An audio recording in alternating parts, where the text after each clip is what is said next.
Stay present, man. 3.5 hours. Do this together, man. It starts with us. It ends with us. Hey, no cheer! God. Thank you. God bless. Thank you guys for coming.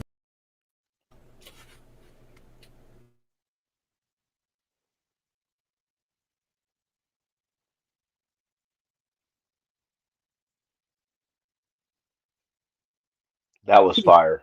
Yo!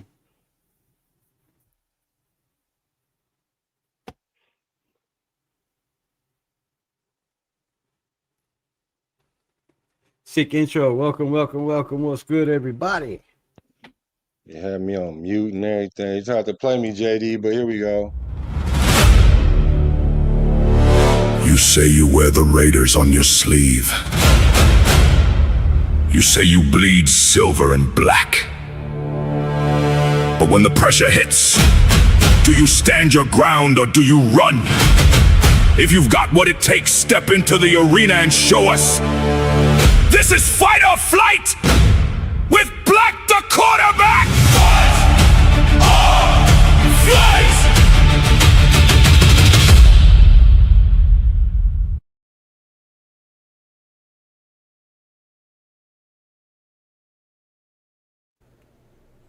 Let's get to the rules of Fight or Flight Club. That was made by JD Raider First Down. Thank you, sir. But let's get to these rules to Fight or Flight Club. Rule number 1. You do talk about Fight or Flight Club. Rule number 2 is you absolutely talk about Fight or Flight Club. Rule 3 is if someone says flight, taps out, the fight is over. Rule 4 is only 2 people in the fight unless specified. You know, somebody might want to go 1v3 and test their skills. You know, so it's one fight at a time, so no multi-arguments going on. No ad hominem attacks. Attack the point, not the person. If this is your first night at Fight or Flight Club, you have to fight. And most of all, number 8 is respect is a must. Yes, sir. Welcome to Fight or Flight Club, brought to you by Business Decision Sports. The stage is set. The debate topics is locked in. And it's time to see who's going to stand their ground and see who get ran off this panel. So let's introduce the combatants. Let's get to it. Let me see. I see my man's right here. Those intros were fire, both of them. Here I am, JD's Raiders First Downs, proud employee of the 401_Raider_Jeff production company. Salute to the Raider Nation. Let's have some fun with this Fight or Flight Club. See what people got. Sir. Raider Nation, Jason, man. What's up, man? Repping that Bay. Great to be here with you guys, man. Appreciate you guys having me here. And ready to have some fun. Let's go.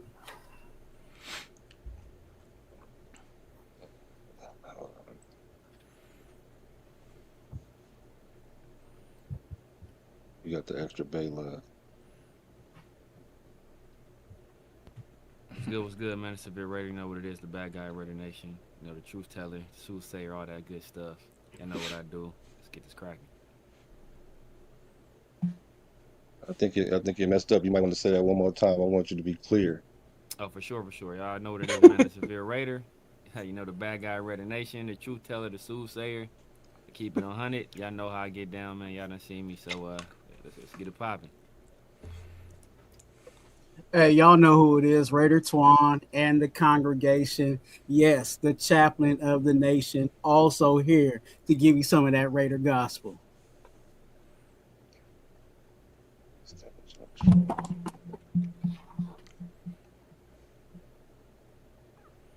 Let's see here. Fight or Flight, baby. Welcome, Raider Unleashed Militia, and the rest of the people in everybody's chat. Make sure you pop over to each one, give us a like, comment, show some love, and enjoy the show. You know what to do. Raiders. That's what I'll talk about. Snacktown Raider Mike here. I couldn't hear Rebel or Raider Nation, Jason, but Snacktown Raider Mike here, man. This ought to be fun, man. I'm looking forward to it. First time. So this ought to be a lot of fun though. Let's see how this thing goes. Let's get cracking. That's what I'm talking about. Sir. All right, so here's the structure of the debate for you fellas. We're gonna have an 8-minute round table where you guys just talk it up, and I'm gonna see, who got the best points, opposing points. That's essentially what I'm looking for. And then we're gonna have a matchup. And then with the matchup, we're gonna have a mediator, a judge, and the chat for sure gets to get a vote. So it's a best 2 out of 3 system. You guys will have an opening argument where you get 2 minutes apiece, and then you'll have the cross. That's 10 minutes, 10-minute conversations. I'll go over the rules when we get there. The closing is 3 minutes each, and then we will have a verdict, 2 out of 3 systems that I mentioned already, y'all. So let's take a look at the chat before we get popping, because I want to thank all you guys for popping up on this good old Friday. Salute to the Let's chat. see. A Chat lot of lives people. matter, baby. Yeah, chat lives matter for sure. There's a lot of people. So shout out to y'all. I can't even go through it, but let's get to it. So let me start. Let me see. First topic. Let me see. Red or Twine, pick a number between 1, 2, and 3. 2. Technically, 2? it's between 1 and 3. Yeah. Right? Good choice. Good choice.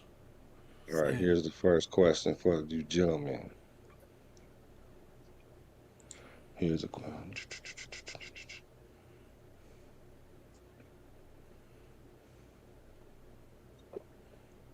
First question is,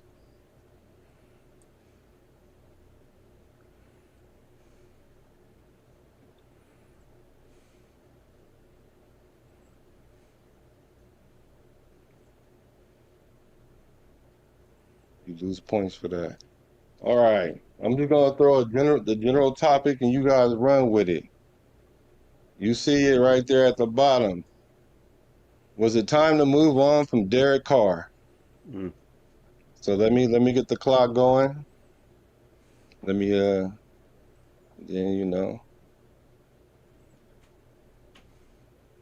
Clock set is it to ticking. 8.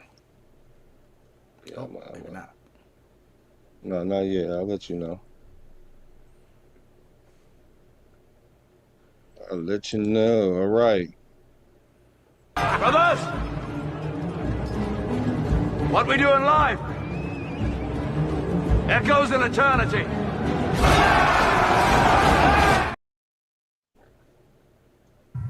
T-minus 8 minutes. Go ahead. Who's stepping on the dance floor? Music's playing. Anybody goes or what? Yes. Yeah, go. Well, I'll start it off. Yes, it was time to move on from Derek. it was time to move on from Derek Carr. I think it sold its course. Nothing against him. He gave us 9 years of solid quarterback play.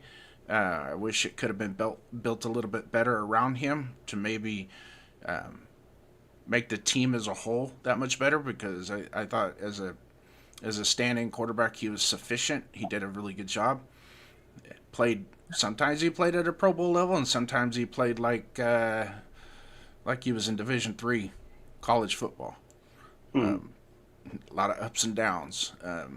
No shame on him changing coaches every 5 weeks, I'm embellishing that a little bit just for context. Is he's having to switch from offensive coordinators to offensive coordinators and head coaches to head coaches. He never really got a chance to settle down. I thought his best time was at first with Jack Del Rio, but from a statistical standpoint, the second going into the third year with John Gruden, you really started to see what the potential was. But we didn't have a team built around him. Yes, it was a good idea letting him go. Problem is, we didn't have a plan. There was no plan in place to to fill in for him, to come back behind him, and that's why we're in the position we're in now. Yeah, man, I agree. I agree with JD. I mean, it as he said, the relationship had kind of run its course. What's the old saying? The definition of doing the same thing over and over again and expecting a different result is called what? Insanity. No, it's called being a Raiders fan. Oh, It's called being a same Raiders fan. thing. It's no Derek Carr. Insanity. And first of all, he played a hand in his own demise because after he had one of the best seasons of his career, the best season of his career to that point under Musgrave, what did he do? He kind of facilitated Musgrave being pushed out the door in favor of his quarterback coach at the time, Todd Downing, who failed him miserably. And then you could say, oh, maybe the team wasn't as good, yada yada. Then Todd Downing got a job in Tennessee and failed there miserably. So obviously it was a Todd Downing issue, not necessarily a Raiders issue. And Todd Downing getting a job was primarily because Derek Carr had pushed for it. And then even when he had the best time of his career, in JD's opinion, under Gruden, what was the controversy back then during Gruden's time?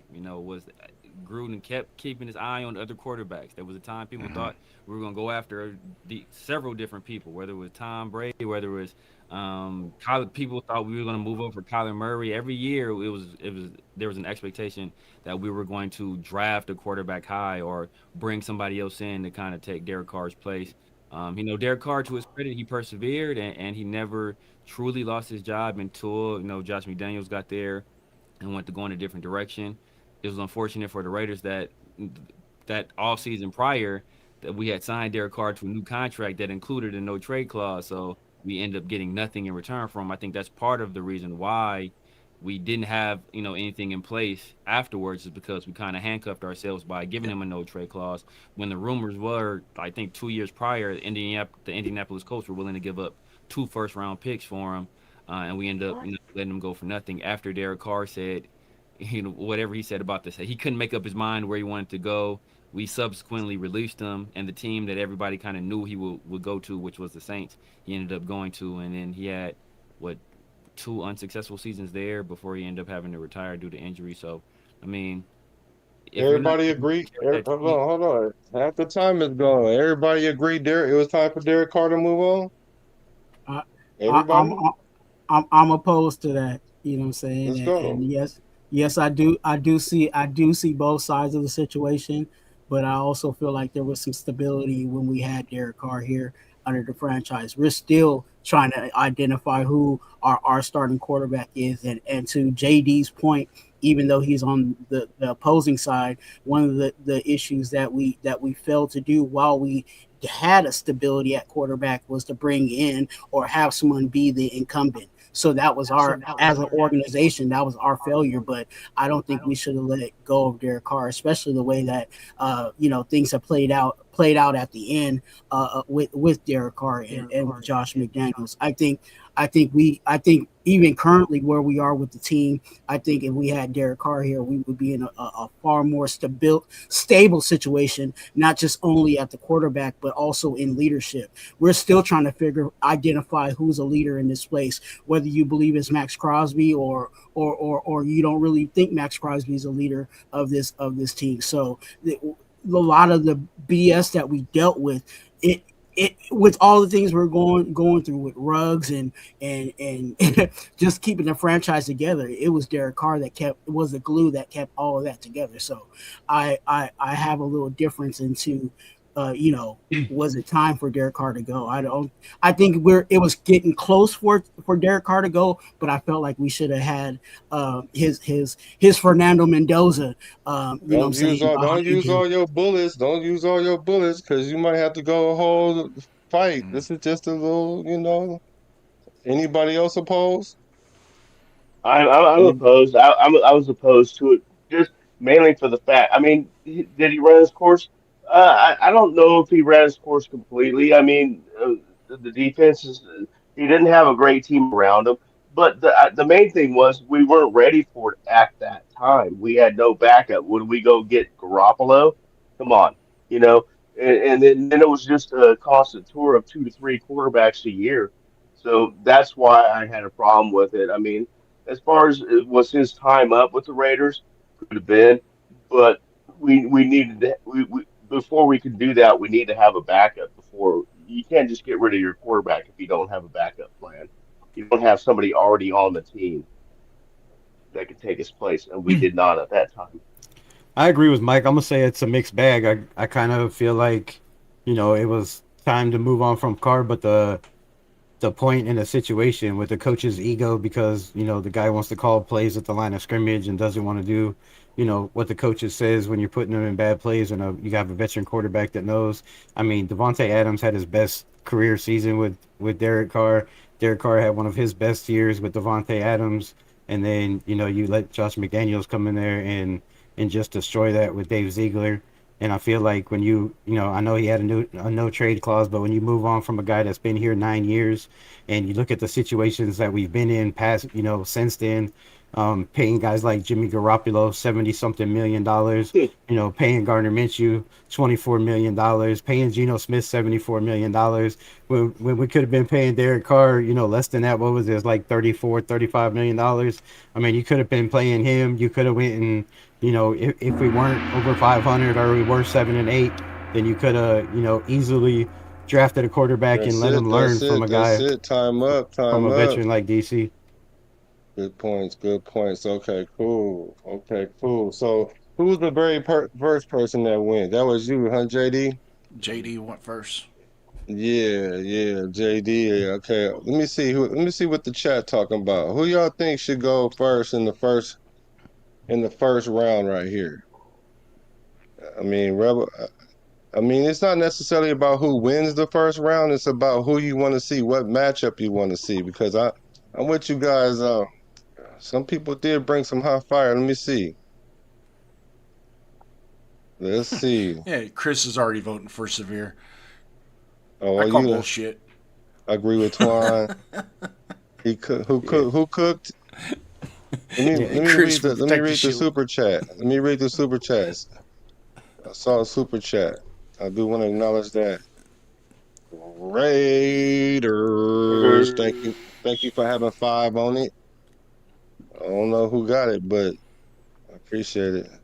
Whoever get it, I don't let's know. get it. Chris says McDaniels is the reason they had that strong season, but weren't we in the playoffs the year before with Rick Bisaccia? Okay. Okay, this is what this who y'all got since y'all lagging, y'all don't want to tell me who the first two. I'm gonna go with JD, and I'm gonna go with Sacktown Raider Mike. I think that's how that's gonna go down. So what I need a hold on, let me see. I need a judge. Let me see Hey, who go. was that was Quan. Did, I don't think did Jason say anything in that round No, Uh-uh. he that just that chose not to. okay, well then let him be the judge because I think a lot of us I Okay, think yeah, we that's already cool. had takes. That's cool. That's perfect. Fair enough. Hold on. Let me see. There's Mike. Shouldn't we have to know their take before they're the judge? No, not necessarily.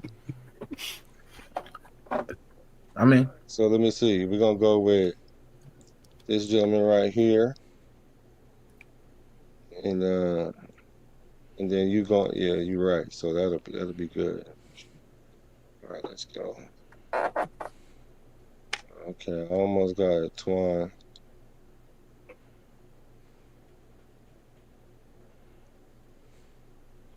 Gotta change with Twan. Yo, I You gotta want me to get get out? this. Nah, just chill out. I gotta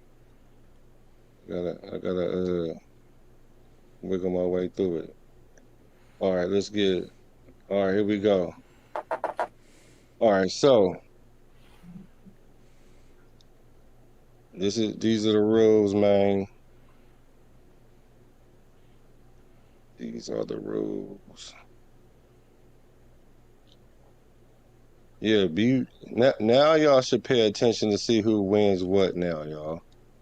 Now is the time. So here's the rules for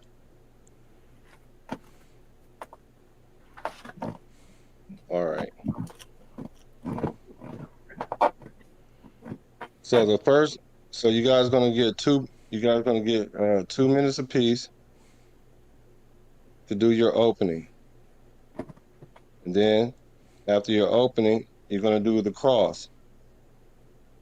You get 10 minutes for that. It's gonna be a ping pong style. Every question requires an answer.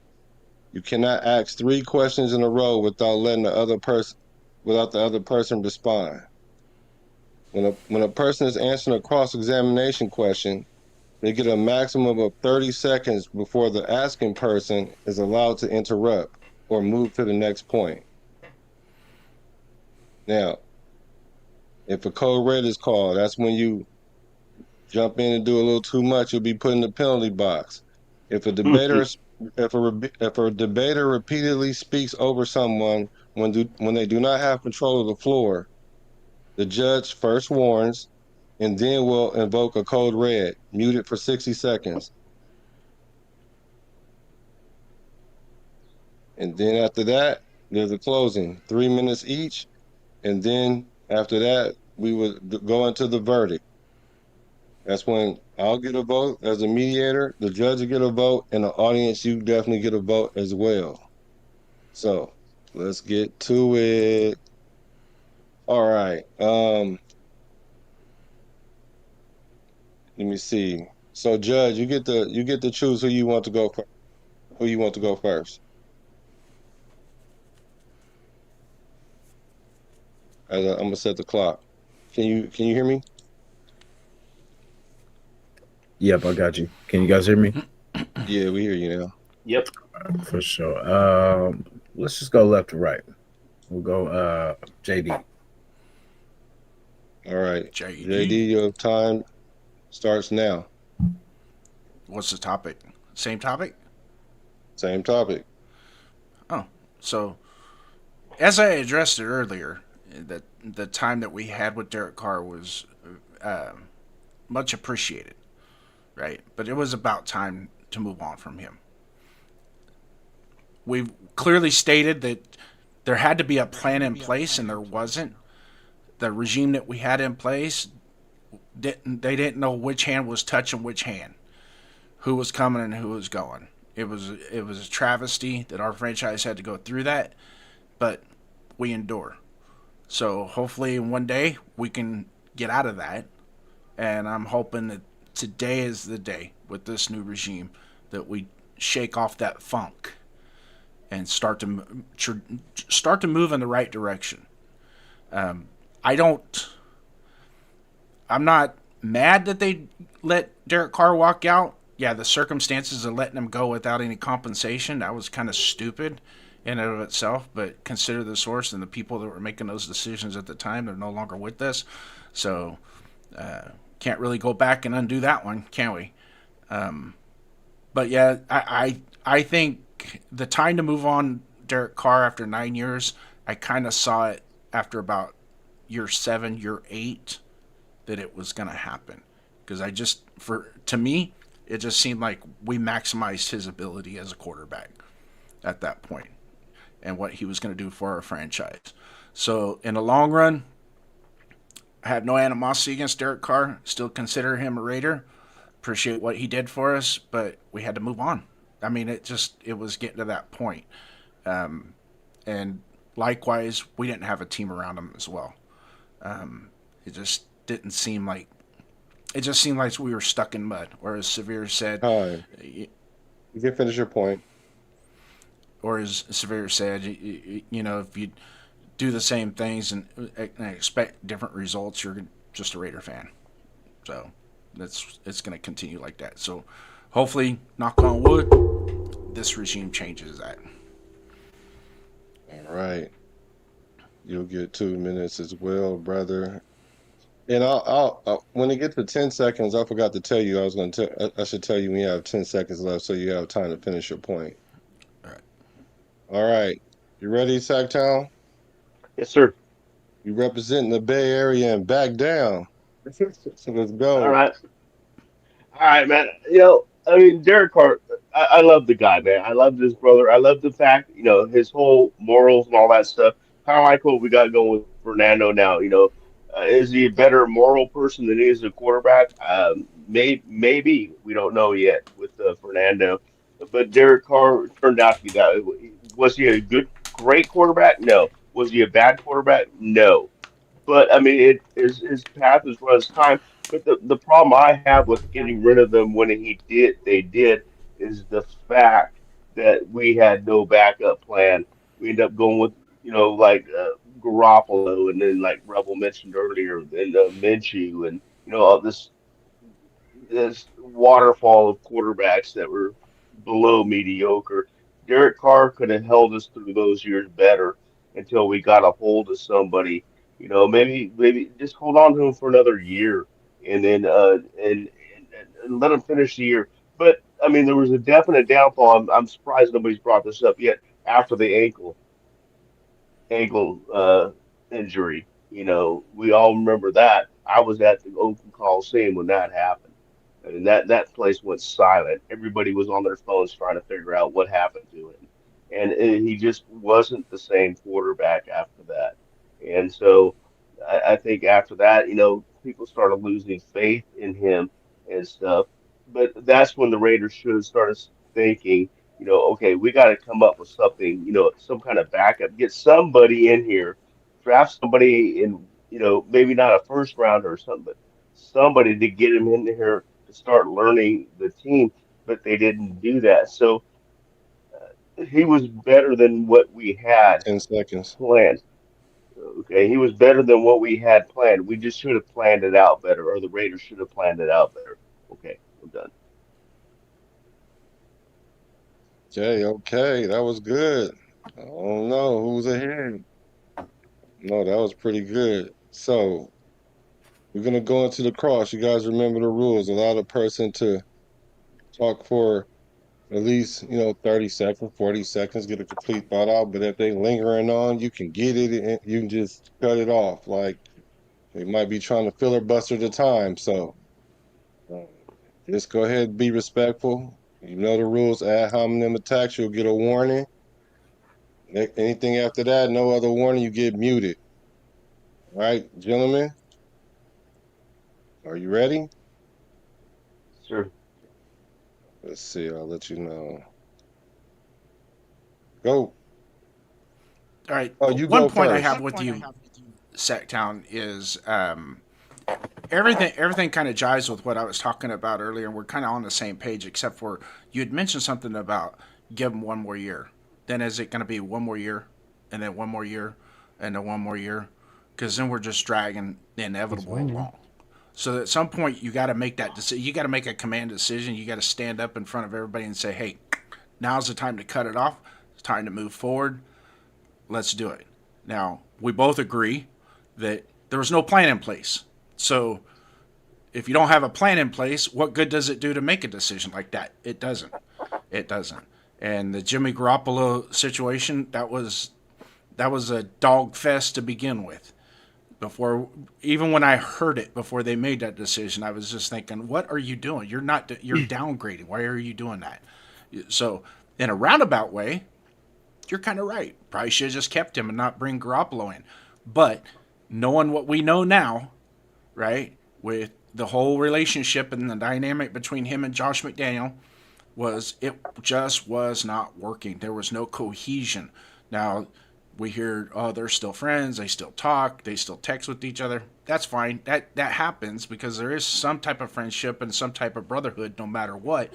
But at what point do we realize that there was no cohesion between the two of them, between the lines on game day or even during practice for that matter? So at some point, you got to cut it off. The crappy part about it is well, I say crappy part, but inevitably it's McDaniels and Ziegler, and that's end of discussion right there. That was, to say the least, a nuclear bomb dropped on the organization with those two, and we have not recovered from that. So at some point we have to recover from that. It's just a matter of time whether or not the decisions that we've made here recently pan out. So I'll let you talk.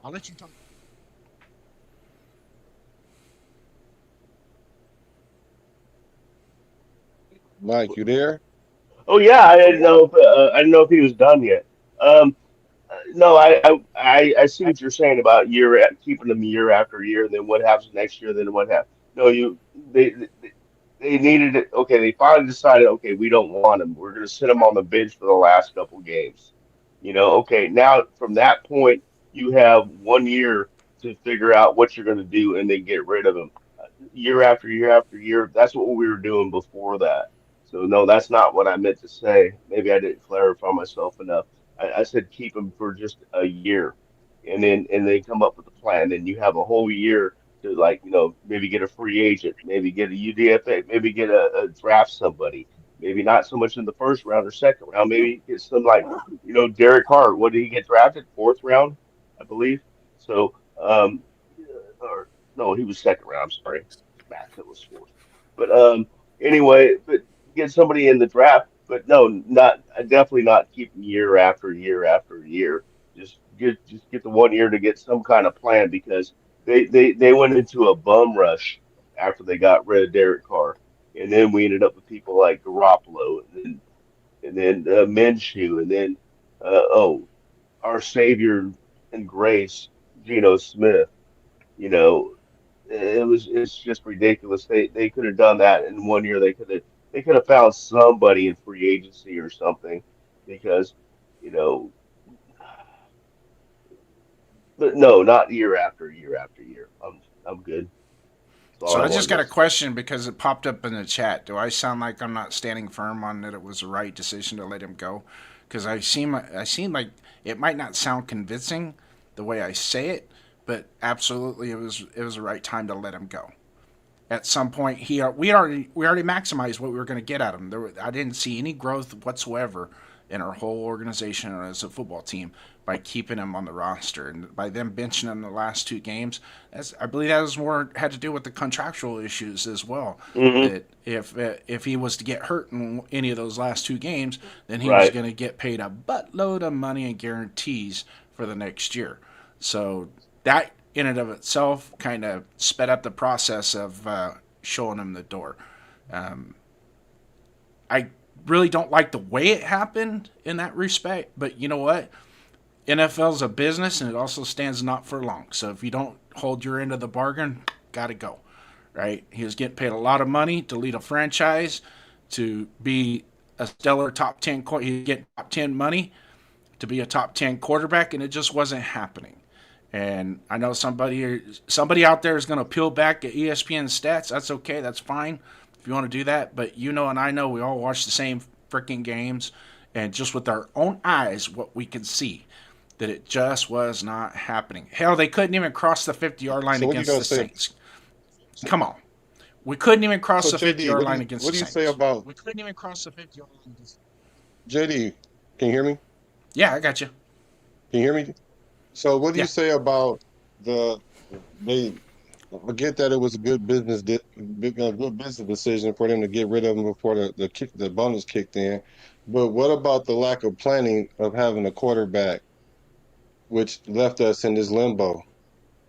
That's absolutely correct. I mean, I believe I stated that when I first spoke, that there was no plan in place, for one, and number two, there was no, and not to his downfall, is I don't think we really built a team around him to be successful as well either. So I'm just adding that into that point, okay? But to be in the long shot, that there was no plan in place when they let him out the door, but I also thought too, and the writing was on the wall when we hired Josh McDaniels, but at some time he was going to get his creepy little hands out there and try and get his little Jimmy boy to come in here and play quarterback for us, and that was a disaster. Thank you very much. Very much. Yeah, I think it sounds to me like we're all kind of agreeing. I mean, I know this is just between me and JD on this round, but the previous round, we all kind of said the same thing. Yeah, it might have been time to go, but we just weren't ready for it at that time. I Yep. think we all, and correct me if I'm wrong, anybody, if I'm misquoting you, but it sounds to me like that's what we're all kind of saying. Yeah. Even though it's just me and you on the dance floor right now, I'm sure the other guys can nod in accordance that that's actually what happened. Well, Mike, Probably you made wasn't a the right point that way. We didn't have a plan. Those that were making decisions made wrong decisions. They're in and thereafter. So it so just Mike, snowballed from there. yeah, so Mike, you made a point that they didn't have a succession plan, and but you think so, but are you saying you agree that it may have been the time to go if they would have had a succession plan? Mm, that's a tough one, but I'm going to go ahead and say no. I like Derek Carr. I thought he was a mediocre, I mean, not a mediocre, a stable quarterback.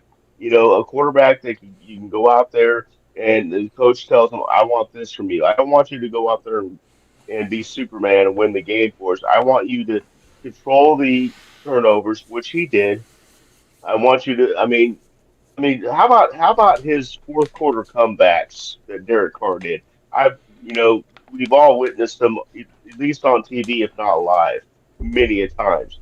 These fourth quarter heroic comebacks, and that's just because the team wasn't in the situation during the game, and he had to pull out something out of his, you know what, to uh to win the game, and he did that, and he did that several times. So I was fine with what he was at right until we figured out something. Yes, I think we should have kept him. You sticking with that motherfucker? You know No. what? You know what? I'm gonna run with God and family here, Raiders for life. Thank you very much. Yeah, if McDaniel's McDumbass, whatever you want to call him, hadn't got his hands on Derek Carr and it had been somebody else, what could have happened? Right? Maybe it could have been a lot better than what it was. But I'm gonna just use one game as an example, and that's the New Orleans game. Everybody remembers that we didn't even cross the 50-yard line with him in at quarterback. Okay, that's a problem. If you're gonna get paid that kind of money and be that kind of quarterback, you should at least be able to get your offense past the 50-yard line. 17 seconds, 16, 15, 14. Yeah, he had that game, no doubt about it. But he also had other games where 10 2 seconds. minutes left, and he threw the winning touchdown. Yeah, there are those. I'll give you that. So I mean, but that year there was none. Okay. All right. So let's get into the closing. All right. So you're gonna have 3 minutes, and I'm gonna give you a question that I saw in the chat. Hey, Ray Flores, thank you for sneaking into the building. You will not be fined. You showed up in time. Thank you, sir. So JD, you can to this question, and also it gives you enough time to do a closing as well. So let's see. Here is your question. Here's a statement. It was a failure on the Raiders side to release Carr, plain and simple. Another team would have given up some draft capital instead of nothing in return. It was the complete ego on McDumbass. Let me get your clock.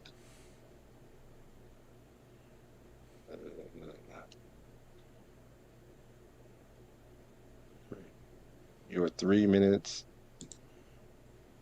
starts now.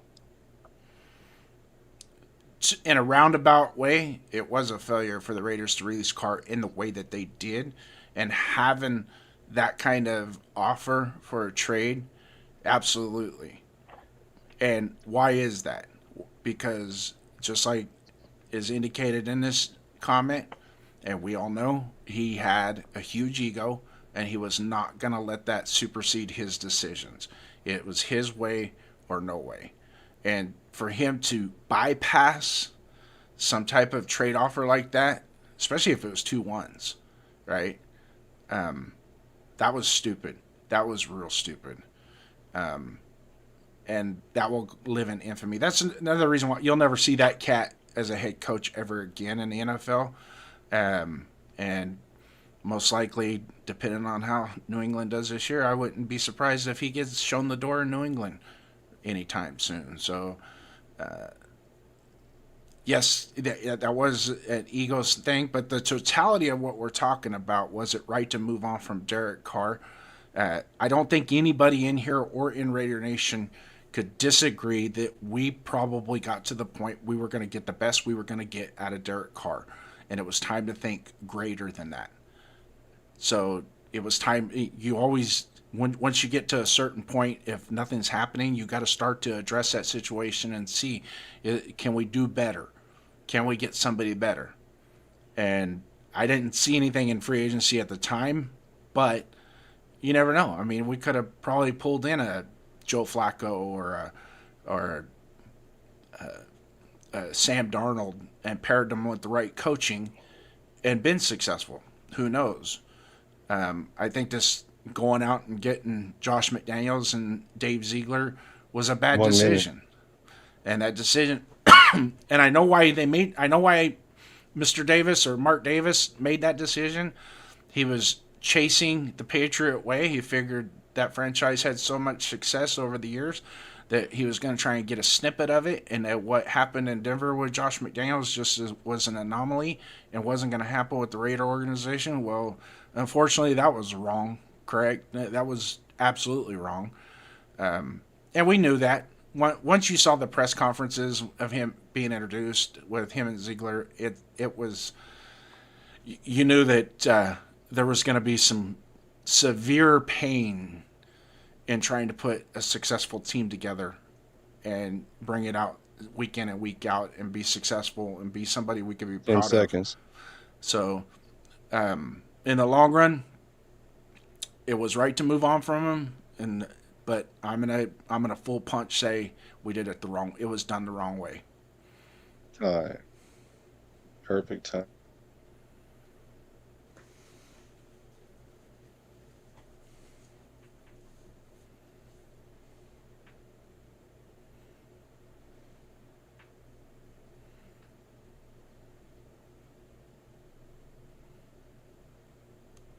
All right.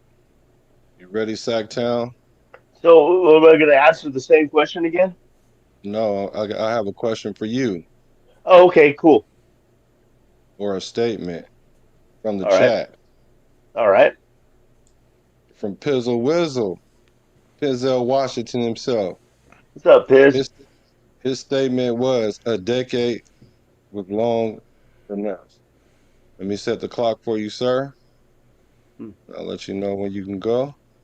okay, Let's see. You can go now. okay.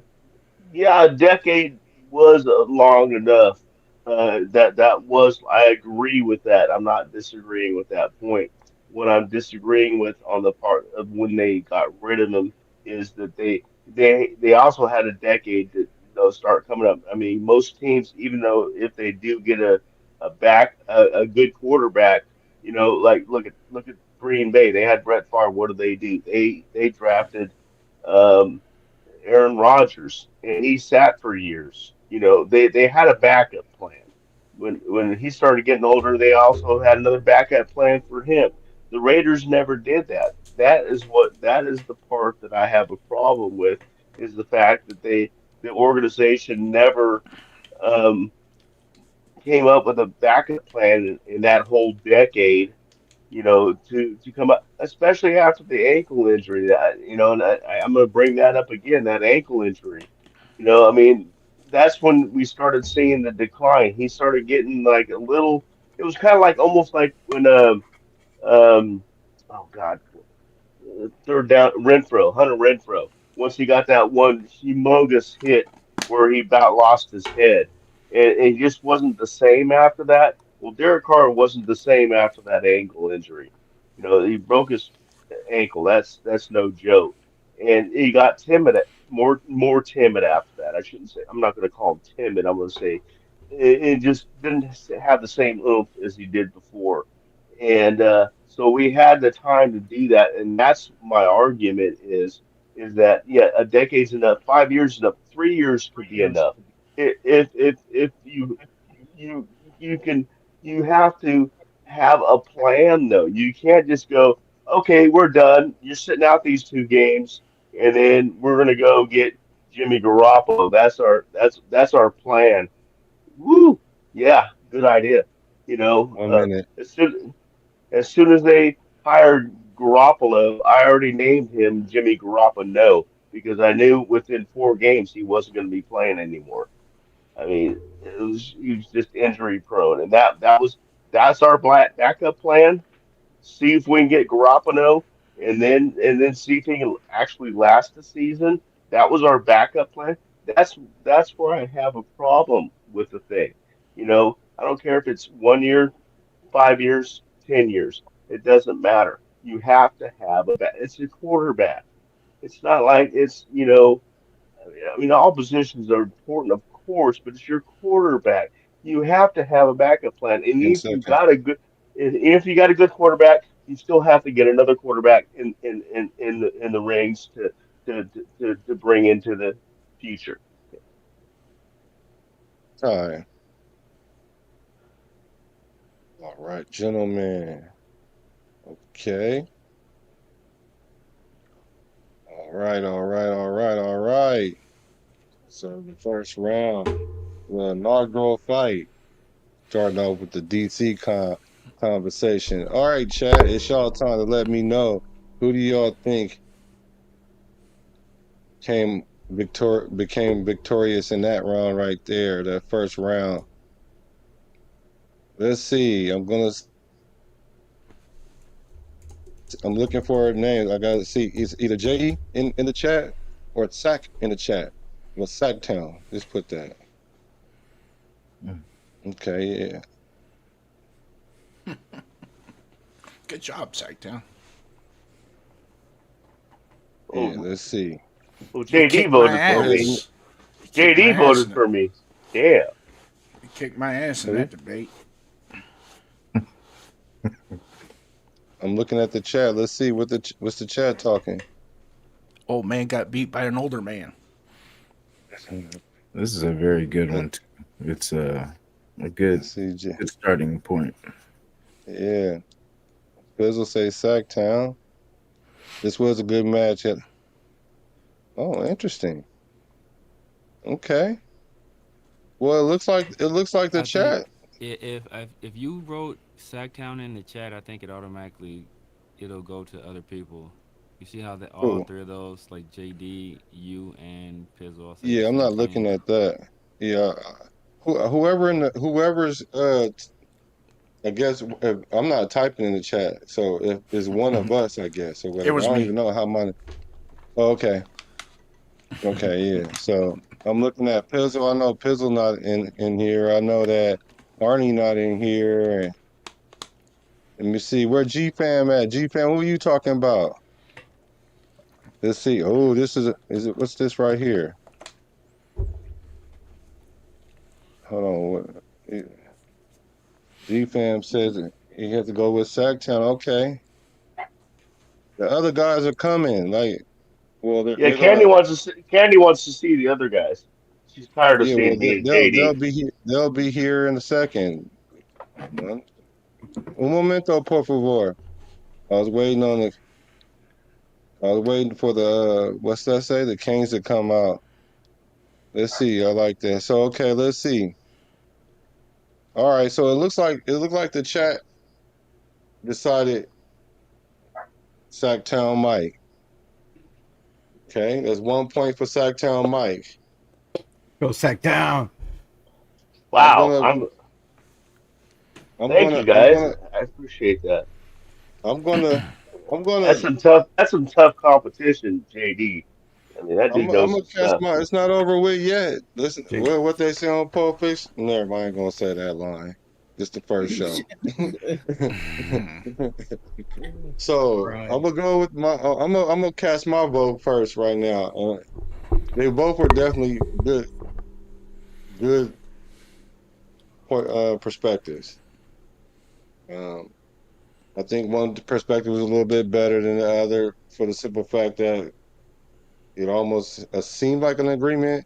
and the agreement that was seemingly to be agreed upon was JD's. So my vote's going to go for JD. So that's going to All right. go 1 point, 1 point. Now it goes down to our judge, Raider No pressure. Nation Jason. Yeah, Uh-oh. this Don't was let the a. name influence you either, brother. I mean, hey, I keep it fair, man. I'm a Libra anyway, so you know what I mean. I'm gonna keep it fair. But I mean, basically, you know, at the time, remember Joey Bosa when he was talking about how Derek would crumble and the pot, you know what I'm saying? When he would come around, he would just, you know, fall down and all that kind of stuff. Like, you guys both made great points. Like, this is a good question because it shows basically the sanity of Raider Nation. Like, and both of you guys agree that, yeah, you know what I'm saying? Like, Derek was cool. Derek was probably the best quarterback we've had in a long time. But it kind of ran its course. You know what I'm saying? Like, and the way it was rushed because of the deal, like we talked about the 40 whatever million that he was owed, and they made a rush decision, and it wasn't a good decision. With I know they were chasing Brady or whatever it was at that time. That's what the rumors were, or whatever, and that fell through. So basically, Garoppolo was you know what I mean, and it was terrible. McDaniel's period was the worst thing that happened to our franchise. You know what I'm saying? And Derek, for the price, we couldn't afford him because we wouldn't been able to get anything around him. But we didn't have a plan at all. So, and I felt like Mike, you really agreed with Jake. You know what I'm saying? Like, so I feel you kind of lean more on JD's side. So I gotta take JD's side too. Okay. Fair enough. Man, very You good first one. great points though. Great Very points. You know what I mean? Like, but I mean, I'm a little biased too because I felt like it was time to move on too. So uh you know what I'm saying? all right, JD, take your mini victory lap. Well, first of all, I'm not going to dance on the man because I have a lot of respect and he's a really good friend. For Sacktown sure. Mike, we have a lot of good discussions. We had one today on the telephone, as a matter of fact. But this question in and of itself, and everybody else is waiting to get back into the arena here, could probably agree. Just this question in and of itself, 98% of what we're all going to say is probably going to be the exact same thing. There's going to be little tidbits in and out that somebody can interject to add to it. Sacktown Mike, kudos to you, brother, for bringing up the snap twig in the Colts game and how that had affected him, because it was obvious the next couple of years that he was very skittish in the pocket. A couple times he sacked himself, just like Joey Bosa said in the press conference, and we saw it. It was like he curled up in a ball, and it's like nobody's around. What are you doing?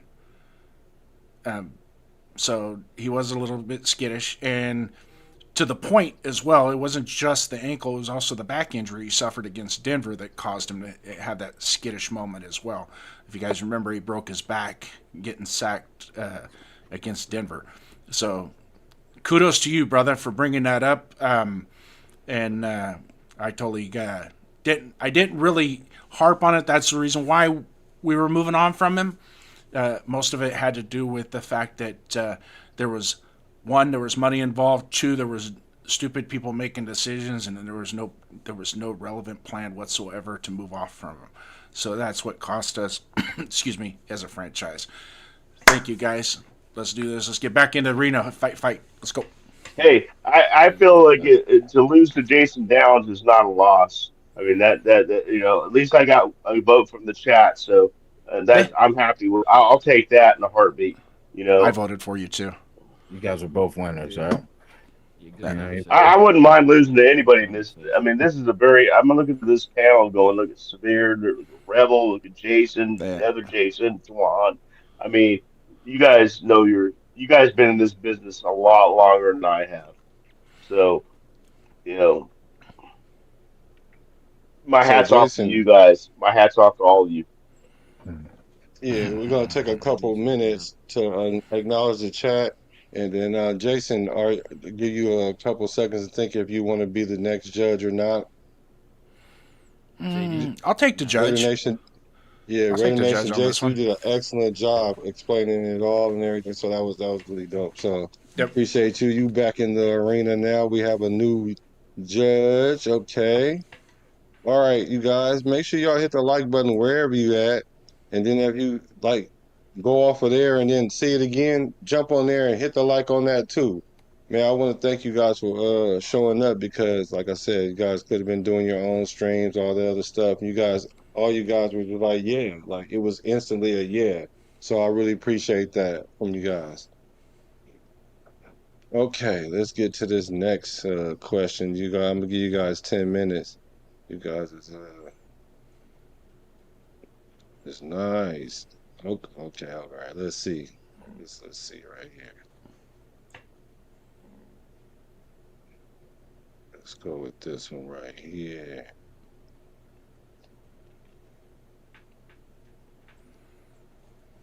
All right. Let's warm it up. Let's go to should we start Kirk Cousins week one? Everybody talk about this. This is ad litem conversation, but we never know what each other's saying, but we about to find out tonight. Start Kirk Cousins week one. So let me get the clock. Give you guys 10 minutes. Oh, they're All right. chomping at the All bit. right, go ahead. I'm gonna start because I'm chomping at the bit. Kirk Cousins start week one. I've been saying it before we even drafted Fernando. Yes, start Kirk Cousins week one. The answer to me is it's obvious. So, um, oh, G fam just sent me a message. Thank you, G fam. Appreciate it, my nephew. Um, but Kirk Cousins, I mean, he's the obvious choice. Not only do the coaches think that Fernando's not ready yet, Fernando himself said he is not ready yet. He said it himself. So, I mean, come on. I mean, everybody thinks, well, okay, so he's got to learn how to take a snap under center. Well, it's not that. It's his footwork after that. That's all different. It's from the shotgun, going under center, and the steps back. They have the timing to line up with the receivers and when they're going to be open. He's not ready yet, and it's taking time. Are they happy with his progress? Yes, he's happy with his progress. Is he ready yet? No. So definitely 100%, in my opinion, definitely Kirk Cousins should be the starter in week one. So my thing with this, right? Like I see, I definitely see that point too. It's one of those ones that we look at how other teams do their first round picks and all that kind of stuff too, but our team is different. We are always different than how everyone else does everything. But how our team is built right now, we're coming off being pretty much the worst team in the NFL. So I feel like we've added so many a center, all these different additions. Why not now? Why not throw him in the mix now? Because everybody's new here. So why not let everybody learn together? You know what I'm saying? If he's gonna be the future, let's treat him like the future. And like say if something goes wrong, Kirk can come in and just keep us afloat. You know what I'm saying? Like, but I feel like we got to see what he's made of. You know what I'm saying? The kid just won a national championship and he was a big part of it. You know what I'm saying? So like it's not like he's scared of it. You know what I'm saying? Like the kid can ball. And I mean, if he's truly not ready, I mean, I'm looking at it like somebody's making a mistake or somebody didn't do the due diligence of figuring out, okay, if he's not ready, we could have traded back. We could have did so much with, you know what I'm saying? Like if for somebody that wasn't ready, did we make the right choice at number one? You know what I'm saying? Like, so I don't know. It's I would like to see him, because I feel like that's what Answer the that staff's question. supposed to do is get him ready. You know what I'm saying? Like if that's what the staff is supposed to do is put everything into him to get him ready for the season. Of course, he's not going to be ready now. You know what I mean? But get him ready. That's what they pay you guys for. And I mean, Kirk, I see that side of it too. You know what I'm saying? But it's you want to build the confidence of the kid. He's a humble kid, so he's probably not going to take it personal. And but I know, if it was me, my plan was probably to start. So I'm gonna do everything in my power to, what I mean. But if it's already predetermined, what I'm saying is, I just don't like that. I like that if it's a fair shot of whoever, like they say, whoever's the best person, but it feels a little predetermined right now that Kirk's Mm, gonna, what I'm saying. So that's kind of where I feel on Anybody that. else good want to come point. up on that? Because I mean, That was a it good was. point, Jason. Now, you too, brother. I mean, it was predetermined because in So the your offseason, mic is low. That's why I can, turned it can you up. hear Can me? you turn it up on your end? Me? Can you hear me better? Yeah, no, a Hear me little better now? more, A little more? more. Better? still kind Chad, of is low. that better? Still It's low? still kind of low. I Still can kind hear of him Yeah, low. just you're fine. low. I got the auto adjust on. Let me see if I can just Yeah, turn turn that this off and off then real quick. turn it. Yeah, because I have to turn it off, and I'll give you guys extra time. Check, check. Better? Hold Yeah. on, All let me right. do it. Better? Use your Good? outdoor voice. Solid? Solid? I don't want to be Yeah, here you yelling. good. No, So you good. You yeah, good. man. I mean, it was predetermined in the offseason, but I think it's predetermined based on the results that have been shown in the past. The guys that have sat for the most part recently, they've had gone on to have more success in the league. Whether that was Pat, you look at Jordan Love, Aaron Rodgers, like Brett Favre, Tom Brady is like he went through that experience himself, so he kind of knows how that helped him develop and his ability to just slow down and watch and observe and adjust to the NFL game before he was thrown out there. Mendoza came from a college system that was heavy RPO based. He didn't go from under center. It was a very simplistic read system where it was two reads and a check down. The coach himself said on national TV that's what they do: two reads and then check the ball down. And then you ask Kirk. I mean, I think at one point, just recently they asked Kirk Signetti about about Fernando Mendoza, and he said, "Oh, he talked about how he learned so many things from Fernando Mendoza." And then they asked him, "Oh, well, what was something you learned?" And he had to pause for like 5 seconds. Then he made because Sorry. Fernando Mendoza was a product of Kurt Signetti, not the opposite way around. That team had damn near just as much success the year before with Curtis Work, and they only lost 2 games that year, and they lost to the two teams that were in the national championship. And that was their first year. That was Kurt Signetti's first year playing Power 5 football with a whole bunch of transfers from James Madison, which was their first year playing Power 5 football. So this second year, once they were adjusted, obviously they're a much better team. Is Fernando Mendoza a better quarterback than Curtis Work? Yeah, I believe so. But is he ready right now to be an NFL starting quarterback? No. And you look at the amount of turnovers and inconsistent play that he's had in this training camp so far, I think that kind of shows, right? Even the stuff he can't control, which is taking the snap from center, throwing accurate passes that are on time. Really, the reason that he's had good days has been because of Malik Benson, and you can really point to the fact that our secondary depth is questionable at best. So he's been picking on, he got a guy that's an elite athlete in Malik Benson, and he's picking on some of the weaker secondary members on that second unit. So I mean, even if it was a competition, an open competition, Kirk Cousins is handily beating him already, and the fact that the coaching staff and the GM and the pseudo vice president of football operations and Tom Brady all want him to sit. I think obviously the right decision is for him to sit. Ready, Twine, get in there. I'll use all your You know, bullets in this round. you know what? I'm so glad that I'm sharing the panel with people that ain't Nando sexuals. I'm just so happy to hear that. Everybody in here Fucking Nintendo is 6.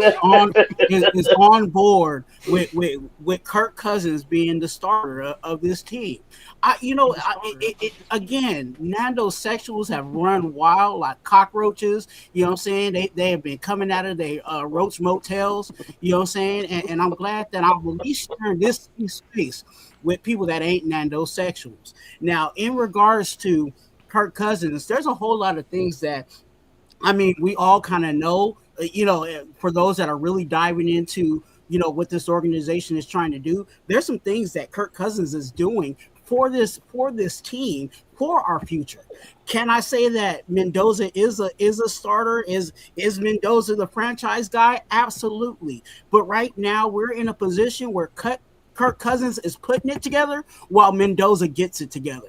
And that's the system that we have right now. So anybody that's trying to rush this guy out there, that he has clearly said that he's not ready. He said he doesn't know the protections. You know what I'm saying? There's reports out there that he doesn't have happy feet, but his feet is getting tied up when he's dropping back. We don't need to have those issues in regards to our starting quarterback going out there, especially because we have the benefit of not only just one starter, but let's throw ALC out there as someone that can possibly hold some things together until Mendoza gets it together. So I'm all for Kirk Cousins. I'm not saying that Kirk Cousins is the best quarterback in the world, but again, the purpose of Kirk Cousins is for him to keep it together while Mendoza gets it together, and that's what's cooking in regards to the Las Vegas Raiders. So in the quick set that I'm gonna pile in here real quick, and I'll give Rebel some time. I guess you were gonna add time anyways for this, but to give a quick set, there's more to it than just Fernando and Kirk Cousins. Okay, this decision, and I agree with this decision, is, let's say for example we had an incumbent head coach. Let's say Kubiak was here last year. He's the incumbent head coach. The staff is all incumbent, or at least 80% of it is. Then yeah, I would say you should start the first pick because everything else is in place. The offense is in place. You got your offensive line already knows how to execute your offense. Your running back knows how to execute your offense.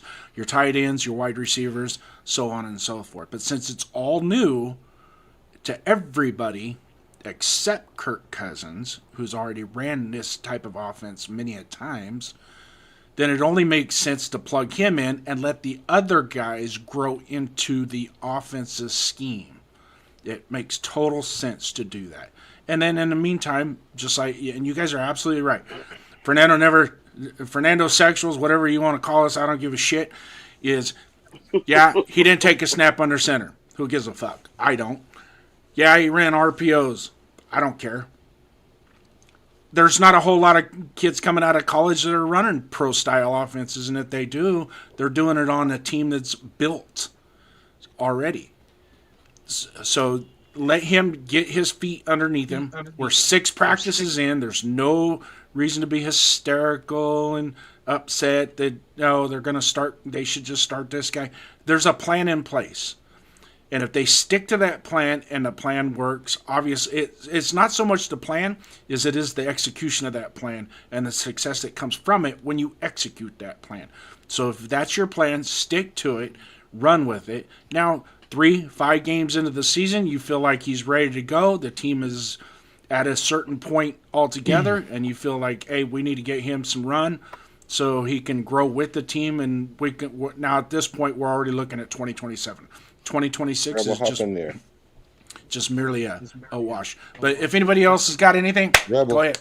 You're at it. Rebel, hop in there.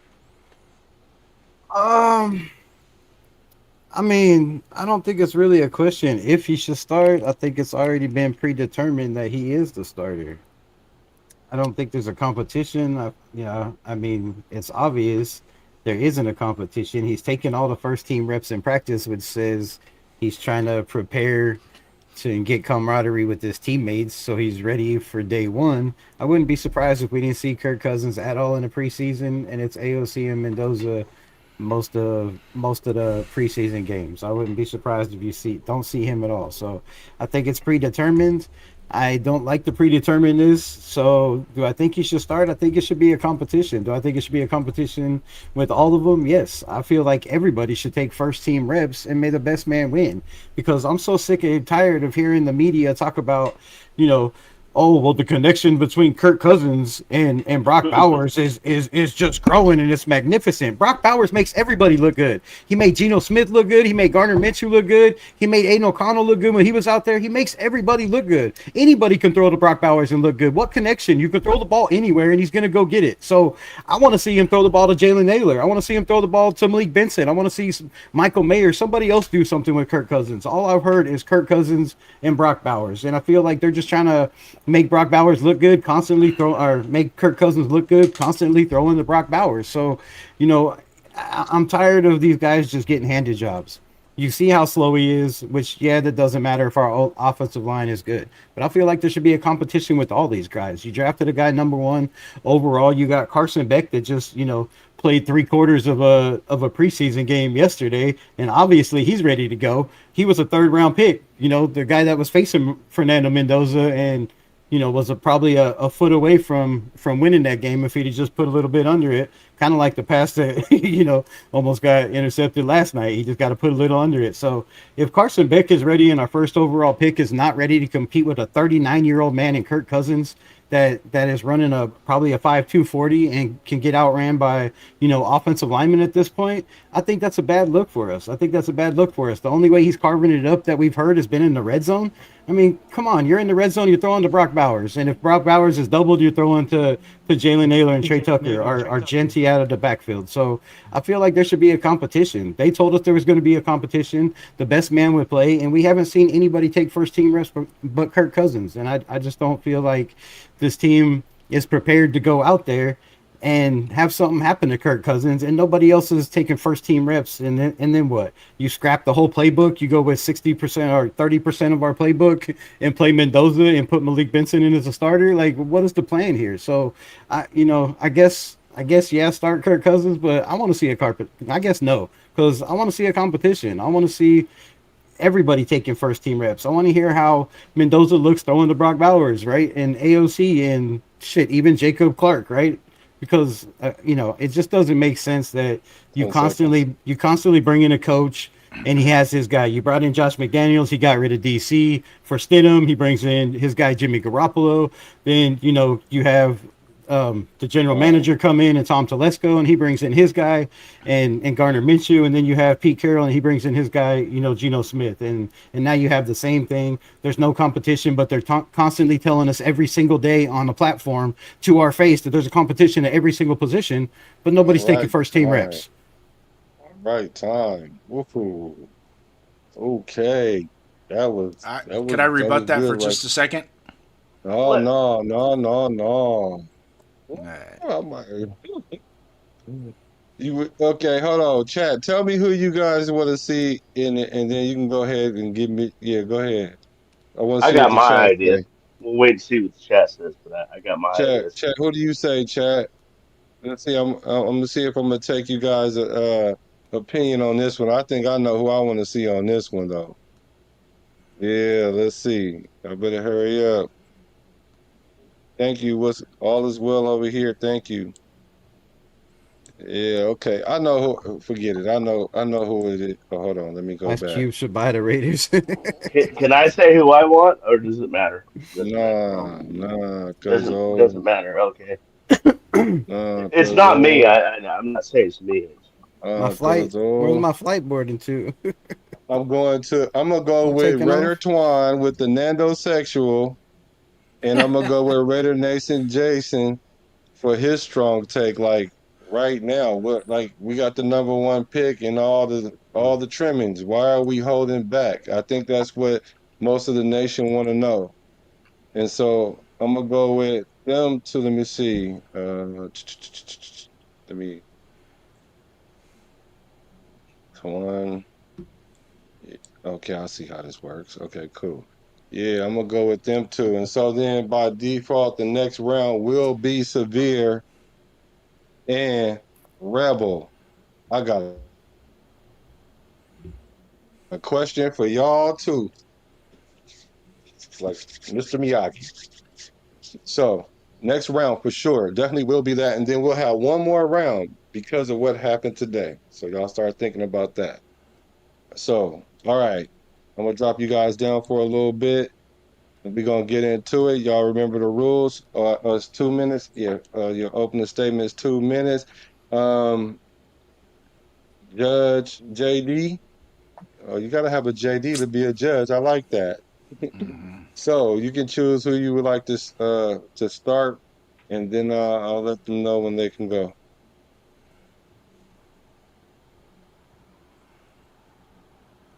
Who are you choosing to go first? Let's go, Jason. Okay, Jason, you'll go first, and then he should be in warmed the up. and then in the cross, you will go first, Twan. when the call start, you will go first. Okay. All right. Raider Nation, Jason, you have 2 minutes for your opening arguments. Start now. All right. We don't know how to have nice things, right? You know what I'm saying? It's been a long time since we've had, we're letting the Jamarcus Russell fiasco take over right now. You know what I'm saying? Like what happened to Tom Brady, that sucks. He had to wait till Drew Bledsoe got hurt to get in. Okay, damn, that sucks. But it worked out for you. But Fernando is not you. You know what I'm saying? Like you were you know what I'm saying? Like Mr. You know what I'm saying? You were a late pick. You know what I'm saying? So like it's a whole different thing. Like how we did this draft like was crazy because I feel like if he's not starting, like if he's not ready, then I feel like that's on the coaches for not putting the time in to get him ready. You know what I'm saying? Like I feel the only reason Kirk should really be in is if injury happens and somebody has to step in so we just don't lose it all. We could stay afloat. You know what I'm saying?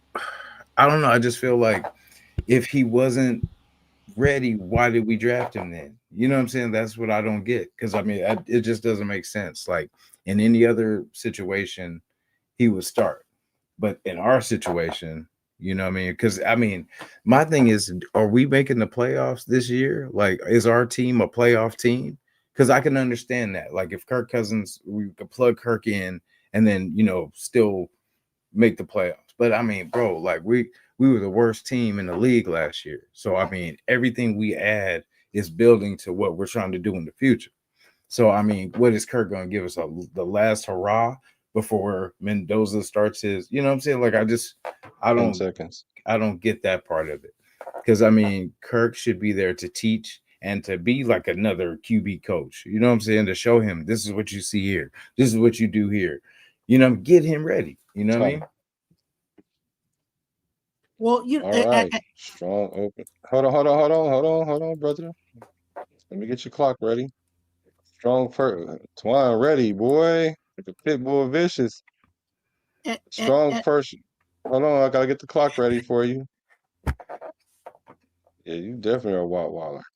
Yeah, that chain like Yeah, so no, strong opening statements. All right, Twine. Raider Twine, you have 2 minutes. It starts now. Let me say this. Let me say this first. That Jason, this is not anything towards you. This is more towards the Nando sexuals, and I know that you are not a part of the Nando sexual community. But I do have to say that in regards to Kirk Cousins, I think that's exactly what Kirk Cousins is doing. Kirk Cousins is being that leader. Kirk Cousins is teaching this young quarterback what he's supposed to do.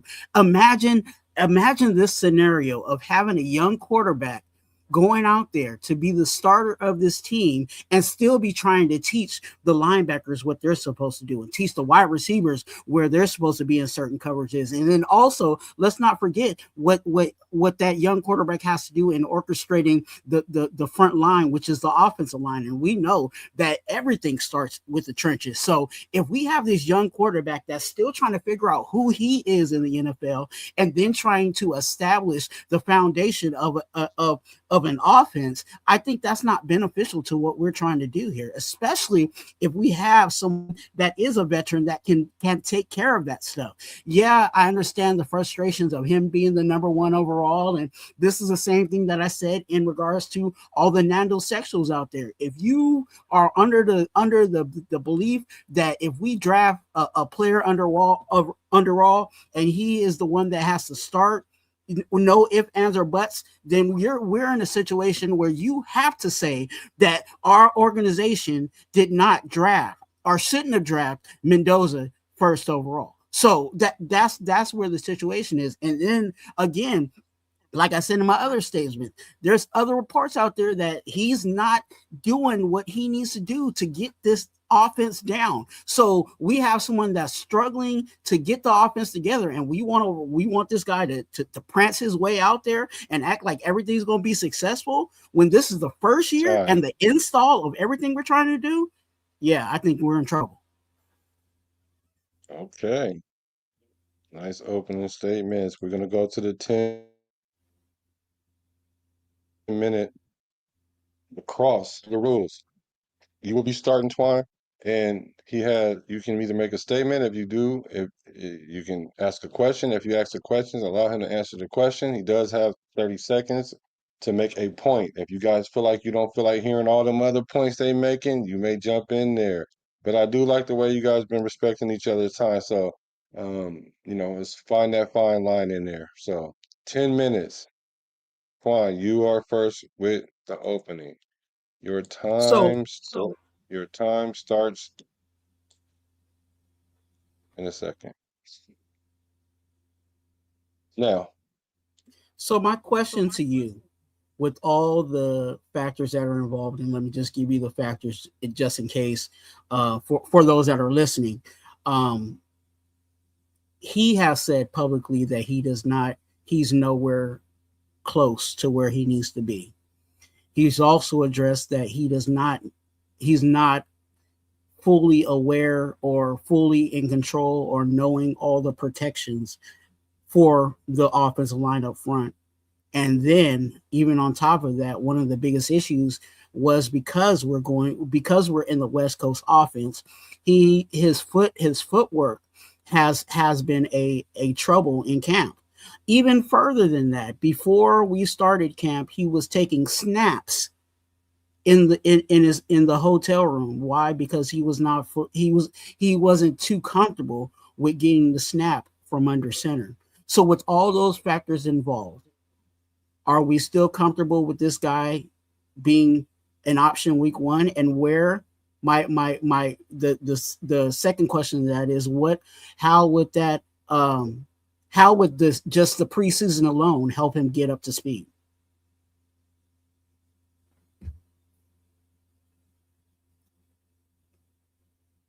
you're muted. For your first question, I would say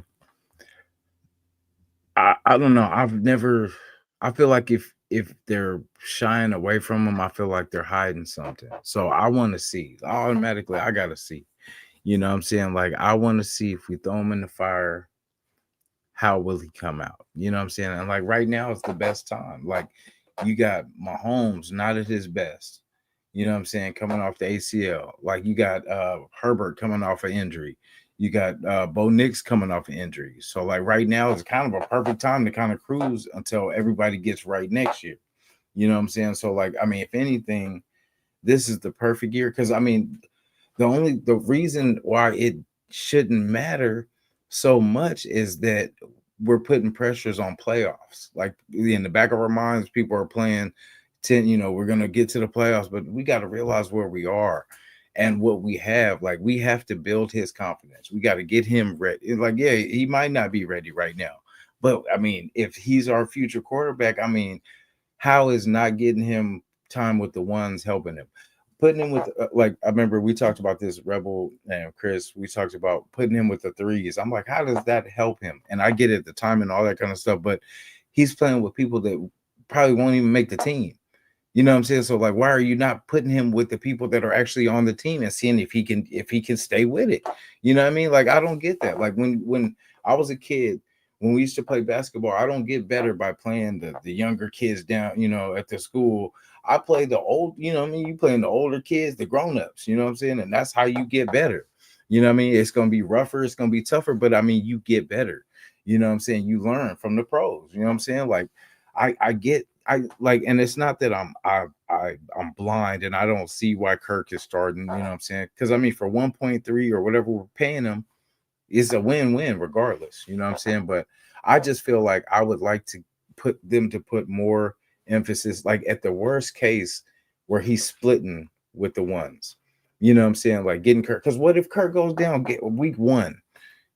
Like AOC got put in the game like that. You know what I'm saying? Like he wasn't ready and all that. I'm pretty sure he wasn't ready, but he got through into a situation and didn't do too bad. You know what I'm saying? Came out okay. So, you know what I mean? I believe that Mendoza could probably do the same.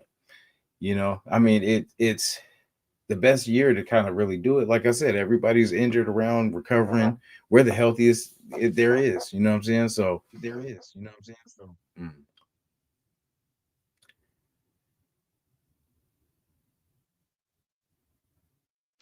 Twine. Yeah. Go I ahead. can. Okay. Yeah, you can stop him at any time, really, Okay. after 30 seconds or 1 point. Okay, well, and I still disagree with that because again, we're trying to establish this offense, especially on I could say the entire team, but we're talking more specifically offensively, and having a young quarterback out there that is having troubles, and we're trying to establish what we're trying to do offensively with our ones. You need to have the person that's going to be some stability there. We have a head coach, and yes he's the in facto offensive coordinator, but having Kirk Cousins there, it kind of frees up, you know what I'm saying, Clint Kubiak from some of his duties and actually allowing for him to be a head coach. I think we're missing the fact that everybody on this team has to get this offense, you know what I'm saying, that is on the offensive side. And if Mendoza is can't get the 101 of how to be a quarterback, effectively getting the snap under center and getting the 3-step, the 5-step, and the 7-step down locked, then why are we wasting his time? Why are we wasting the other players' time when Mendoza needs to get that together? Like, it's nice and lovely to say, oh yeah, we saw him play with the ones, and oh yeah, we got to see all that, but then that's also exposing him to things that he may not necessarily be fully ready for. And those are the things that they're trying to hold him to and hide from again, the mass media and things. I mean, we can get a little information on here and there, or how he did this, but then he bounced back, and et cetera, et cetera. But again, the whole reason why we brought in Kirk Cousins is because it goes back to what we had with Derek Carr, where we had a starting quarterback, but we didn't have anybody behind him as an incumbent. Well, guess what? We just hyper speed that with Kirk Cousins being here as our starter, and then allowing our incumbent to be ready whenever that time is. And I'm glad that we're in a position where we don't have to rush that. But I'm not just going to throw this rookie out there that can't get the basics down. I ain't even talk about him reading defenses yet. You know what I'm saying? We haven't even talked about that aspect of things. And we know that college football is way different from NFL. And anybody that tells you different,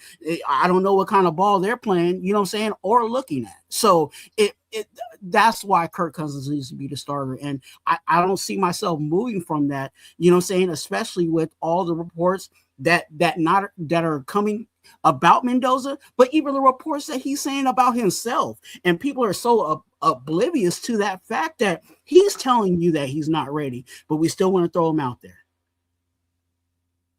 Man. Yeah, I mean, I feel like this team's gonna run the ball like a lot more. You know what I'm saying? Like, because if, say, we didn't have a running game, and you know what I'm saying, it would have been a little bit different than throwing, because I mean, basically, if he can just, if it depends if we can run the ball well. And then, like, the O-line, it all ties into that. If everything is good with the running game, he doesn't have to throw that much. You know what I'm saying? Like, and we can kind of ease. That's how we'll ease him into it. Like, getting the running game going where he's not throwing 35, 40 times a game. You know what I'm saying? We can get him just slowly. You know what I mean? I mean, that's what I'm saying. Like, I don't get where the pressure's coming in. Like, he's done this. You know what I'm saying? He's played football his whole, you know what I'm saying? Like, it's the only people. So, Jason, what's up? Which week do you bring in Mendoza if Kirk Cousins start? I mean,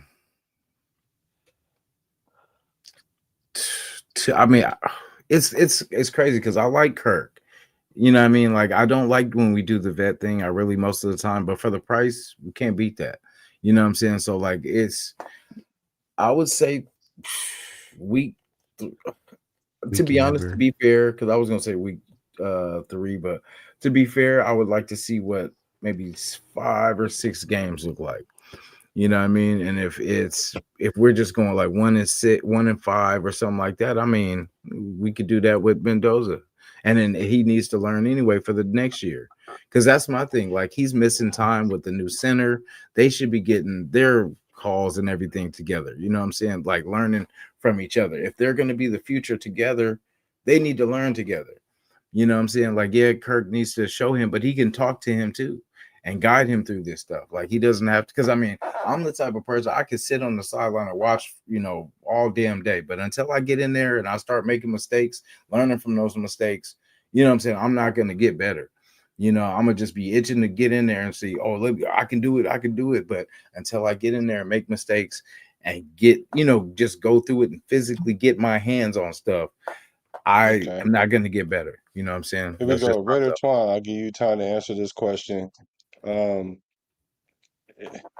the Raiders taking away development time from Mendoza? Oh, yeah.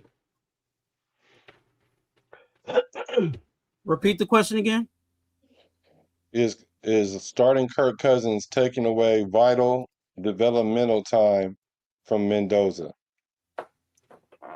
Not at all. Not at all. Why not? Because I feel like he's still going to get his reps. What do we see Kirk Cousins playing in preseason? No. You know what I'm saying? Like it bare minimum. So he's getting his opportunities. But again, when you're trying to establish the foundation of this offense, you can't have someone out there that does not know what they're doing. And it's not oh, let's just grow together and you know everything's going to be kumbaya. Like no, even with the and this is you know what Jason said is, oh yeah, it depends on if we run the ball. Yeah, we can run the ball, and yes, I believe in Genty, but what's the best friend to the run game? Play action. And what does it require for someone to do with play action? It takes for them to take the ball under center, which is something that Mendoza's struggling with, and then also do the proper steps backwards in play action. So if you're asking for him to do those things and he's not consistently getting it done, then you can't put him out there. You're really hurting yourself. And again, I'm glad that they're Okay, cool. Save it for the closing arguments, which you can go first. No, I got or more. you got 3 minutes for your closing arguments. You guys get ready in the chats and see who you're gonna vote for. You have 3 minutes with your closing arguments, Raider Twine, and it starts now. I believe that Mendoza is the future of this team. I like Mendoza.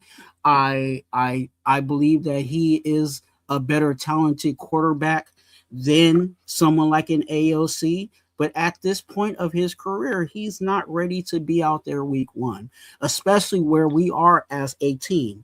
Again, this is a teaching moment for all parties involved. And if you can have someone out there that can help teach and bring everything together, then let's use that to our benefit. And again, it has been reported, it has been seconded, it has been third. You know what I'm saying? I can keep going on and on. And I wish I could take a whole live on the reason why Mendoza is not completely ready to go week one. Now, can down the line of the year, can Mendoza, get it together and show what needs to be done during practice in order for him to get out there? Absolutely. Is it going to take preseason for him to throw a whole bunch of touchdowns and he's going to get out there? I don't think that's the case. So with that being said, I'm on board with Kirk Cousins. I'm not saying that he's going to be the savior of this team. I'm not saying that he's going to lead us all the way to the Super Bowl. But what he is going to do is bring some stability of the quarterback position, and that's what we need. He can't be on the bench and do that for us. I don't see him being an effective teacher, because one of the learning things that you can do, and one of the best learning examples, is to see it physically done. You know what I'm saying? To see an example on how to do it and how to execute. And even Mendoza has said it, how, what's helping him try to get the playbook is how Kirk Cousins has compartmentalize the playbook in his efforts. So there's things that Kirk is teaching the quarterback, and that's exactly what needs to be done. And again, just because we got something brand new doesn't mean that we need to rip it out the plastic immediately. You know what I'm saying? That's one of the struggles that we've had with a lot of the quarterbacks in the league. Go look at the records of the quarterbacks that got ripped out of the plastic and were starters immediately. You'll realize that it was a losing situation. You can see your time. Oh no, do I got more time? Yeah, it's 24 seconds. Oh, and let's start looking at all the rooms in our team and see if they're completely ready for a young quarterback to get under center. Are we really trusting our offensive line? Do we really have wide receivers that can 10 actually seconds. catch the ball and be ready to go? There's a lot of concerns in offensively that a lot of people don't want to talk about, but those are the things. Another reason why, again, we need to figure out who Kubiak wants and then move forward with our new toy. Okay. All right. Let's get ready.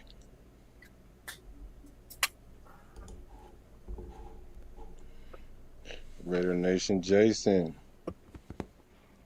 Yes, sir. Let's get it.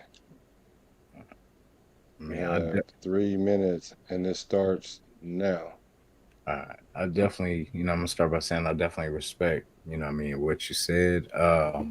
Definitely, I can, like I said, I don't dislike Kirk. Actually like Kirk. I was excited when we got him. My thing kind of just was, I felt like I said, it was kind of a little predetermined, and I feel like when we signed him, it was around the time of after his pro day or whatever. As soon as he had his pro day, then bam, we signed Kirk Cousins. And that kind of was a red flag to me then, you know what I'm saying? Because it felt like, because, I don't like the way the Vegas media spins everything and tries to tell us that everything is rainbows and flat. You know what I'm saying? Like, I don't like that. So I don't listen to a lot of the stuff of what comes out, like they're saying that this or that, this person looks good, or Kirk's, take like someone said it earlier with the Kirk to Brock Bowers, like, oh, they look good. The connection, of course, it's Brock Bowers. You know what I'm saying? He's gonna make anybody look, so that's what I'm saying. I don't feed too much into that. So like in the position that Mendoza's in, he's early into this NFL career. So of course there's a lot he doesn't know. And like I said, I like Kirk. Kirk brings good veteran leadership to the room. So I'm not mad. It was just when we got to the talks about Mendoza should be third string quarterback when it all comes down, I just didn't like that part, because I'm like, what are we doing? What did we do with our first round pick that now he's the third string? Like, we could have, if that was the case, someone didn't scout. Someone didn't do their scouting duties. You know what I'm saying? Because this should have been talked about before they drafted him. If he couldn't do this, he couldn't do that, and they didn't Maybe they didn't have an option. Yeah. No, but I'm saying if they didn't think that they were going to be able to get all that in order, then somebody did a bad job of putting this thing together, because that's a waste of a year. You know what I'm saying? And that kind of goes to what I was saying about the draft. Like we got a lot of fill in pieces, you know what I mean? Or like a lot of plug in players, but we didn't get starters. We didn't get official, you know what I mean, studs. You know what I'm saying? So that's the thing. Like it just makes me question what was the point of it? You know what I'm saying? Because remember, this was the plan before we even got Kirk. Or no, sorry, excuse me. That was after the pro day we got Kirk. But I don't know. My thing is, if Kirk goes in, right? Kirk wins 3 games. 10 seconds. How are we feeling? You know what I'm saying? Like, do we feel that was the best decision, or 5 seconds? Should we put more time into Mendoza? Time. All right, fellas. Okay. Very good. Very good. All right, chat. I need to know from you guys, who do you think won that debate? Good debate. Good debate.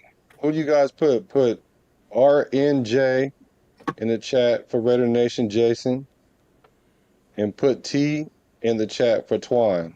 I'm looking for RNJs and T's Martin, J's, and T. That one was kind of tough. So let me ask a question. Very good question that was asked from you guys while we do that. Very good question by G Fam. The question should have been, well, a good question to add on is, who start? No, if they, who's going to play the most games, Kirk or Mendoza this year? Who's going to play more games? And you go first, Raider Nation, Jason. I mean, And what's the number? And what's the number? I'm gonna say 6 for Kirk, and I'm gonna say maybe 2 for this is for Rebel, 2 for AOC, and then the rest for Mendoza. All right, Twan, same question. I believe Kirk Cousins is going to play the most games. If there is a situation, it'll probably be later in the season. It might be the change of guard at the bye week because we do have a later bye.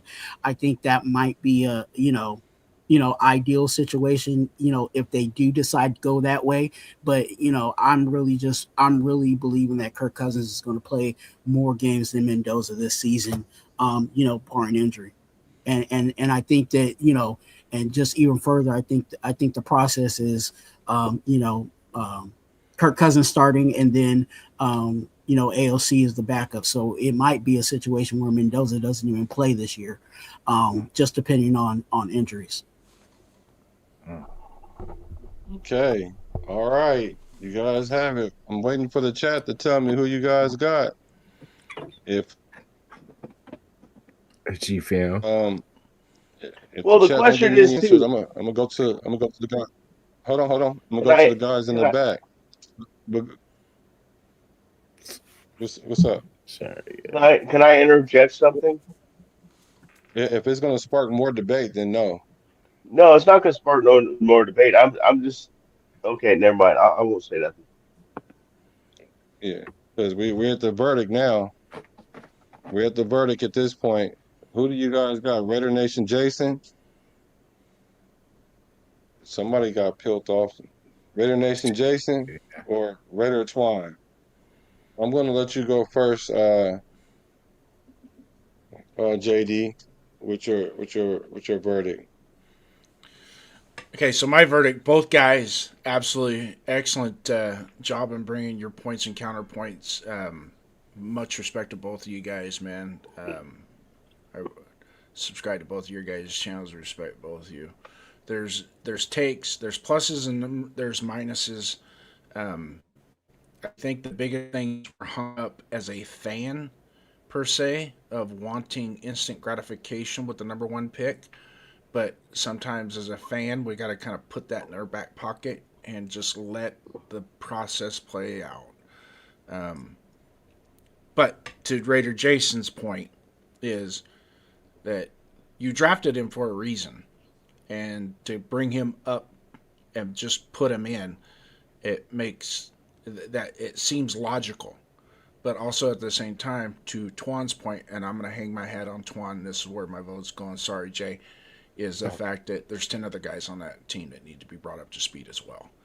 And to have the guy that's a senior, that's a captain, has been a captain before, has run this offense numerous times and had tons of success with this offense, it only makes sense. Now, whether or not he's trash or garbage or whatever, proof is in the pudding that Kirk Cousins has produced running this offense. And it only makes sense. Now, what both of you guys need to realize, and nobody hit this point, is we're in week 2 of preseason. Things can change. Things can change. So don't get too wrapped up on today, because today's prices are not tomorrow's prices. Okay, so tomorrow's prices might be better than today's prices. So don't get hung up on that. Don't lose sleep over it. But at the same time, whoever we march out that first week, and I'll be in Vegas that day watching it, whoever they march out, I just want to be successful. I don't care if they bring SpongeBob out of the stands to play quarterback the first week. Just as long as it's for the purpose of building this team and do it the right way. And when I say that, team, it's not I want to develop a quarterback. I want to make this number one pick. He's the number one pick. We got to do that. No. If it means taking your time and kissing the woman slowly on the neck, then that's what we're going to have to do. Okay, let's not rush into it. But for the most part, I got to agree with GFR on this one, man. Twan dropped the mic and turned off the camera and walked away. So I'm going to go Twan. Nice. For sure. No disrespect to you, Jason. Your points are absolutely valid. No, Not at all. no, agreed. Okay, chat. We need you to vote, chat. Chat, we need you to vote. Raider Nation Jason or T for Twine. RNJ or T for Twine. RNJ or T for Twine. Yeah, I think both of them definitely stood firm on their points. Yeah. Definitely, I can definitely see both points of the Raider Nation. And for me, although I'm pro Kirk Cousins and believe he should start, and I think the fan base is a little delusional about how they're going about it. The point that you did make is that everybody's young and we got this center, and maybe we can put him out there. It's just tough. It's tough, and I'm gonna go with Jason on this one, and I'm gonna let the chat decide. That's my way of weaseling out right there. But no, but I really do like I like your points because it's hard to refute those things that you're saying. So other than the delusion, that's the only thing I can really not from what you're saying, but I'm just saying like people on the extreme of saying we should just start him just because, and you brought more points than that, so that's why I'm gonna give you my vote on that. Hey, can I say one little thing before we go to the chat? For It's sure. not going to raise question to what either one of them said. Go I'm ahead. going to say, Black, do you want them to vote on the person that agrees what they think, or do you want them to vote Bro, for I the don't care person how they vote, that just vote. I don't care how right? they vote, I just didn't vote finish for. yet. I didn't finish yet. Or do you want them to vote on who thought brought the best points up? Okay, I don't care how they vote. They can vote however they choose to Okay, because hold that's what I on, was let me curious. say this. Because even if I say vote for, because for me it's the person who won the debate, right? For me, Hmm. because if I was gonna vote for who I wanted to vote, I would have voted for Twan. But I'm voting on who debated the best, you know. So who? That's what I was asking. Yeah, but I can't tell the chat how to vote really. But I would hope for that they will vote according to who won the debate. Yeah, I just wanted to bring that up. That's all. Yeah, for sure. So, all right, let's go to the chat. It looks like it's tough. It's gonna be. Let me see. Start making it more difficult. Raider Twan. Let me see. My vote is for Candy. Raider Nation Jason. T. Uh, T for Twan. I see T for Twan. I think I'm gonna go. I think the chat has decided to go. Let's see. Any late votes? I think the chat gonna go with Raider Twan. So I think Raider Twan narrowly skins this one out.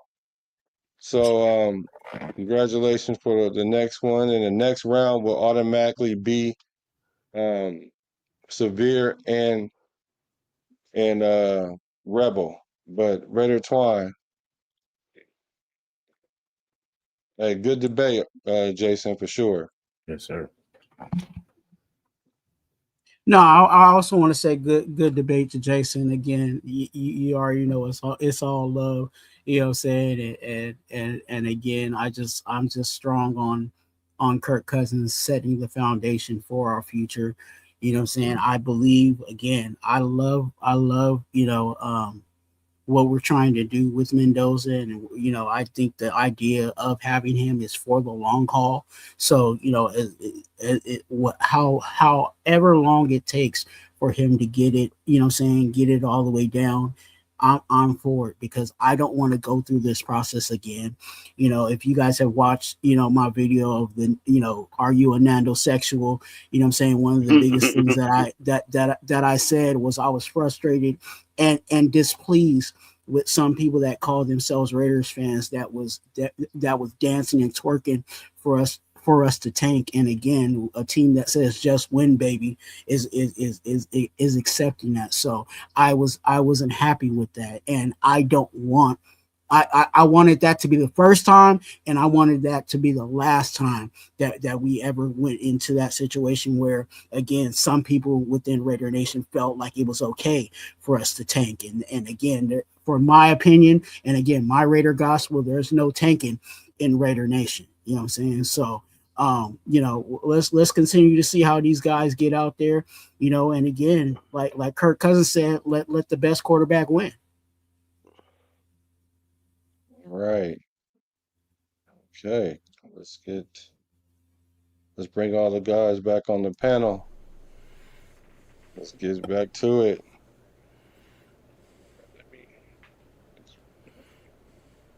All right. Let's get back to the round table. We already know who's going to be in the final round, but you guys can discuss this. What I think is going on?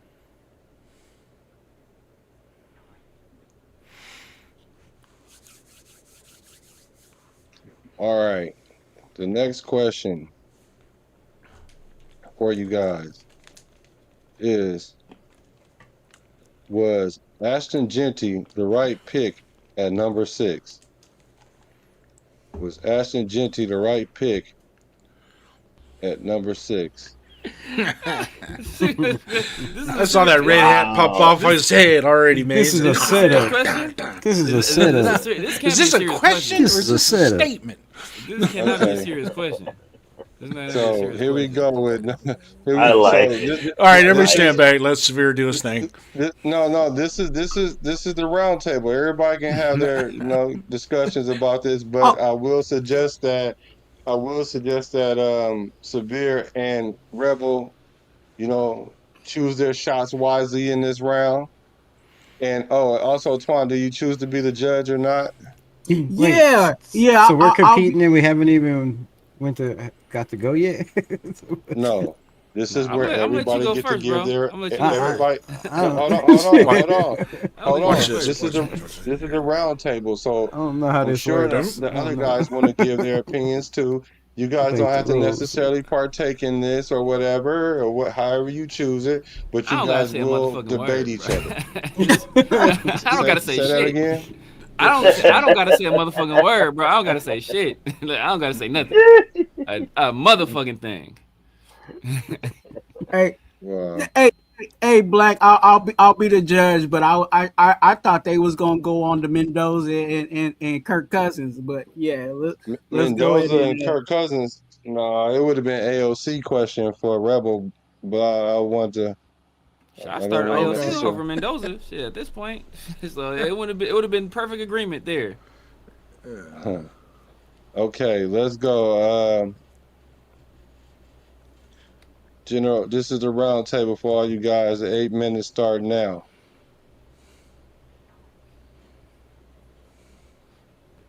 Anyone can go. Y'all, I'm assuming everybody in here is an Ashton Genty fan except me.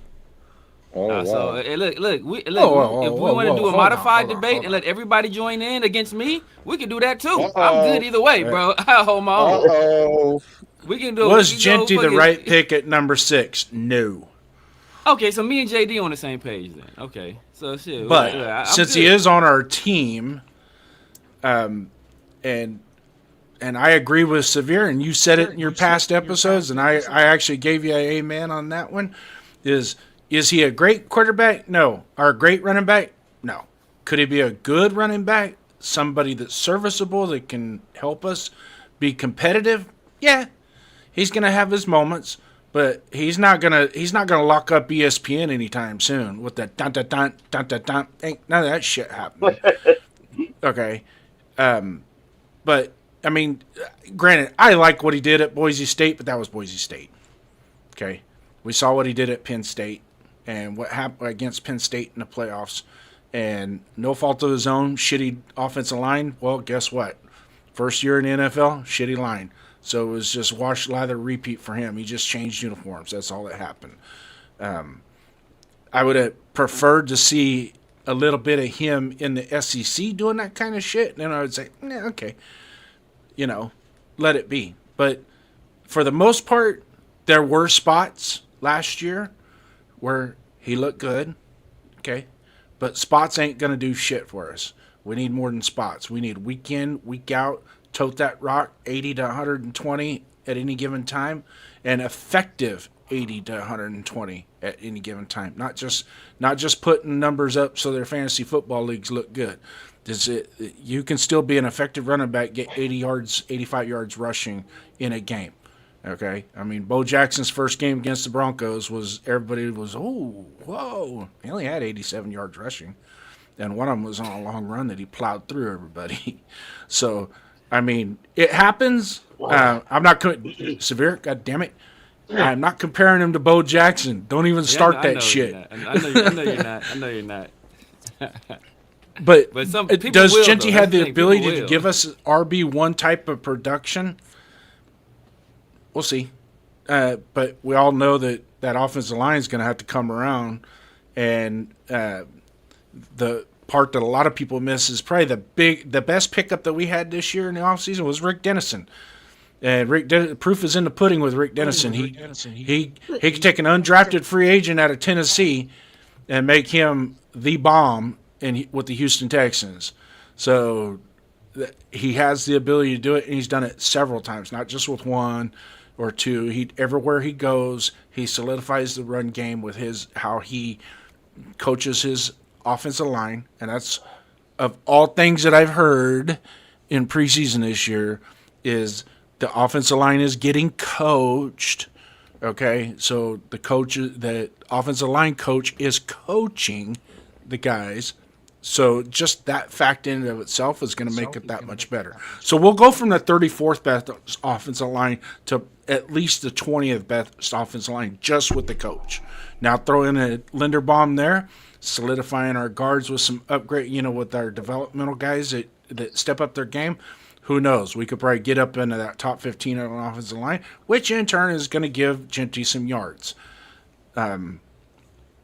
That's my take. But as far as picking Genty at number 6, no, I don't think that was the right pick. I don't.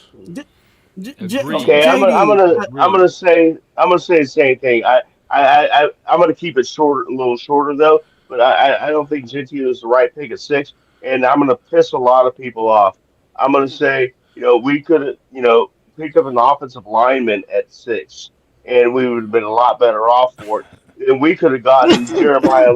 We could have traded back, not got Mendoza this year. Traded back, got Jeremiah Love, the running back from Notre Dame, who's way better than Genty. And Look at all the wisdom on this side of the all the wisdom over here. All the wisdom.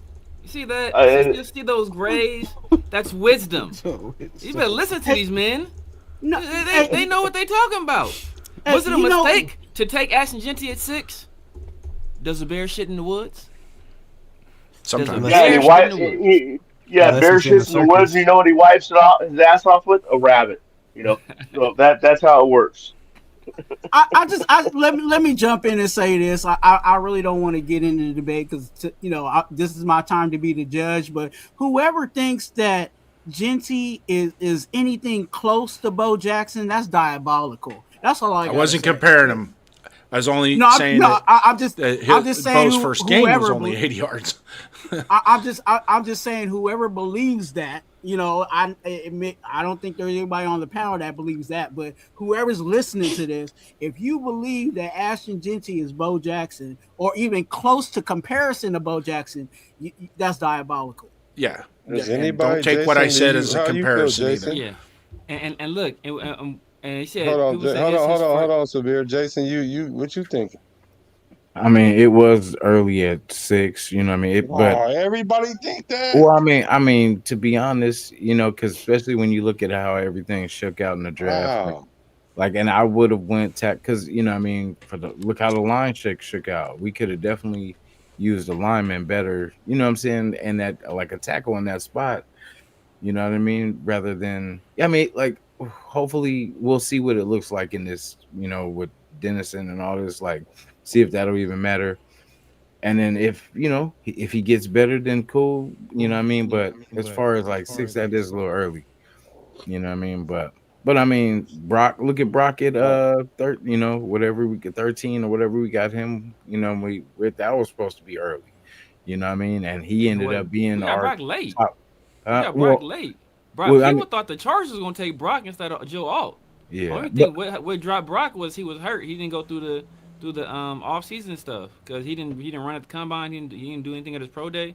Because like people swore up and down that he was gonna go to the Chargers. And when the Chargers elected to go Alt, he kind of fell to us. People didn't think we'd take him because we just drafted Mayer the year before, so they assumed we'd go Fuago or go another offensive lineman. But I mean, drafting Genty at 6, it was a Yeah, I it wanted was a Fuaga complete myself. waste. It was complete. I mean, Brock after his first year was a lot of people said he's already the best tight end in the league, right? Top 3 at the very least. Ain't nobody saying that shit about Genty. So, I mean, yeah, Okay. ain't a So motherfucker. And that's wait a minute. 13 to So 6. yeah. so Rebel. That's 13 to 6. So Rebel. Let me make sure. So do you think Genty was a good pick at 6? Do I think he was a good pick or the right pick? What's the original Uh, question? Is it a good pick or the right pick? The right pick. The right pick? okay. I mean, let's I mean, with no y'all quarterback. understand what I'm saying, but if y'all want to split that hair, cool. Let's just say the right pick. Or say good pick or good picks. I think he was about to. If you say right pick, I think he might change the answer. So was Yeah, Genty say a good good pick in isolation? I mean, in isolation, was it a good pick at the time? No, but if you look at if they were, because we don't know in the They already building, won. right? Thank you, guys. Yes, he already won. We don't know in the building what they were thinking, right? If they already had a plan for the future of bringing in Pete Carroll with Ashton Genty and then moving on, because obviously Pete Carroll wasn't the future. He was only going to be there for 1 year. That's what everybody suspected. So if the plan was to go out and get a new coach and build for the future, you already have your tight end, right? You already have second and third round picks. You already have your left tackle. You needed a quarterback. So if the plan was to get Ashton Genty and then get your quarterback this year and the tank, then yes, then yeah, it was absolutely a good pick. But with the coaching staff we have now, I think and Rick Dennison in the building, I feel like whether it was a good pick or not at the time, I feel like it's going to turn out to be a good pick, right? Mike Washington in the building. He's going to take some reps away from him. It's a different 1-2 punch. Ashton Genty won't have to carry the load.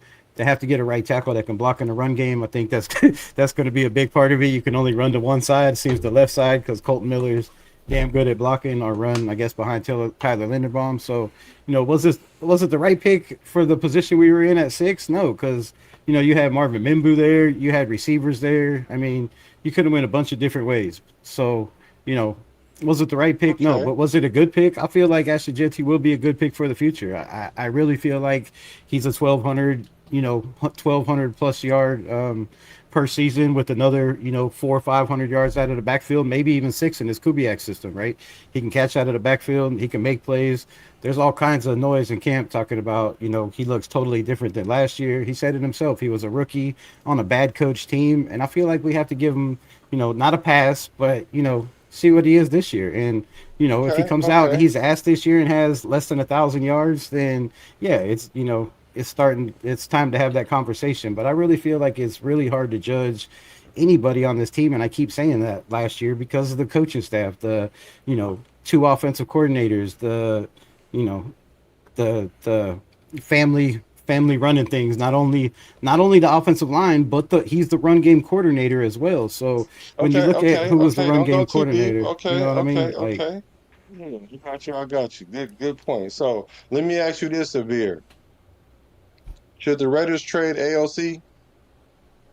Should they trade Aiden O'Connell? Yes.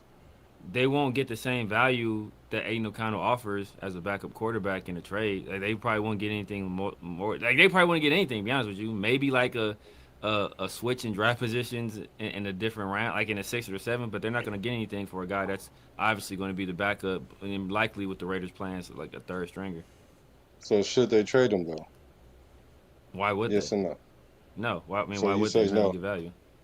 Okay. He's more All valuable right. on the team than he is as a draft pick that they Agreed. get. Do you think Aiden O'Connell's got a fair shot with the Raiders? I think he's got a fair shot with the Raiders. Yeah. As a He backup. started with 17 No, I games. mean, up until this point in his career. Oh, has he got a fair shot? Got a Yeah, fair shot. I'm asking severe.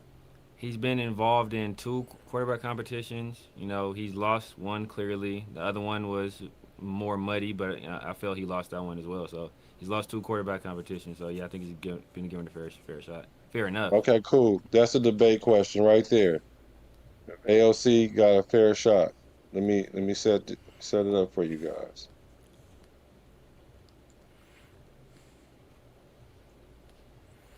So we all agree Ashton Genty wasn't the right pick then. So I'm just making sure. That's what it sounds like. Okay, well, thank you. I don't want to Yeah. have a conversation No, later. I think Thank he you. will be the I'm right glad pick. I didn't beat everybody into submission enough. I think he'll eventually be the right Lucky I pick. wasn't there. Like, does He he get said another so. contract? You know, that's left to be seen. But if he could take us to the playoffs and be that guy with Mendoza and Brock Bowers, I feel like he'll turn out to be to be worth the pick. Yeah, I'm not a But it Genty won't be hater. him. I'm Yeah, not a it wouldn't be Genty him getting us to hater. the I just playoffs don't though. think it was the right pick at Yeah, 6. exactly. Like I've said before, I don't think Genty Just is like a I don't think terrible Mendoza player. was the right pick at number 1. I'm sorry. Yeah. Yeah, I don't think Genty's a terrible player, but when I draft a running back Yeah, at 6, he needs to make an instant impact. He needs to be an offensive weapon in and of himself. I shouldn't have to pay damn near $30 million a year for a center, hire the best offensive coordinator in the league last year. Like, I shouldn't have to do all these things to get production out of you. I shouldn't be the 32nd team in rushing the year before we draft you, rush for less yards the next year, and be the 32nd rushing team again. Like, that shouldn't be the case. So if you're a generational player like I'm told you are, like everybody said you are, because what you did in a weak conference, then you need to show that immediately in the NFL. And it doesn't have to be an every game thing. Show it on a consistent basis. So, I mean, we talked about Bo Jackson having like 80 yards his first game. Now, 80 yards over a 16-game season is 1,300 yards or something like that. Well, what was that offensive line rank though? That helps. Like he was on a team with Marcus Allen. I was running for over 1,000 yards every year. You know what I mean? Like, Yeah, but Okay, look, okay. and you had Marcus Allen Okay, blocking for save you. it, save it, save it, save it. Okay, let's get to the Marcus let's Allen go not to a the fullback, round but he's table not a real about fullback. AOC. I know, but he was still blocking for him. I'm saying. All right, here we go. We That about to wasn't go. helping. We about to go. We about to go to the. We about to go to the. We about to go to the opening statements here. Ritter Twine, choose the person to go first, and then with the in the next round in the cross, that person goes. The opposite person goes first. So, Ritter Twine, who do you choose to go first? Yeah, I think I'm gonna go with Rebel on this one. Okay. Let me get the clock ready. I'm gonna give you guys. Let me go ahead and give you guys 10 minutes. What are we talking about? Was Aiden O'Connell Has given a Aiden O'Connell got a fair fair chance? shot? Oh, has he got a Fair fair shot. chance in his career? Yeah, with the Raiders. I think All this is right. already. I mean, let's just look at Yep. the coaches he's had. My turn. My turn. No, Oh, you know. I thought you No, said this is. go. Oh Oh wait, no, I'm sorry. I'm sorry. I'm confused. Yeah, I'm confused. Oh, yeah. Go okay, ahead. okay. You guys got 8 minutes to go. You guys want to go right into the debate about it? Yeah, let's 2 minutes opening statement. 2 minutes opening statements. Actually, good point. 2 minute opening statement. I'm glad you was confused for a second.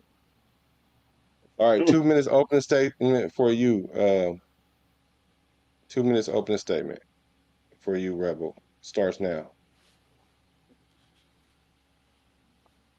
I mean, if we're talking about his rookie year, I guess you could say he got a fair shot after Josh McDaniels was out.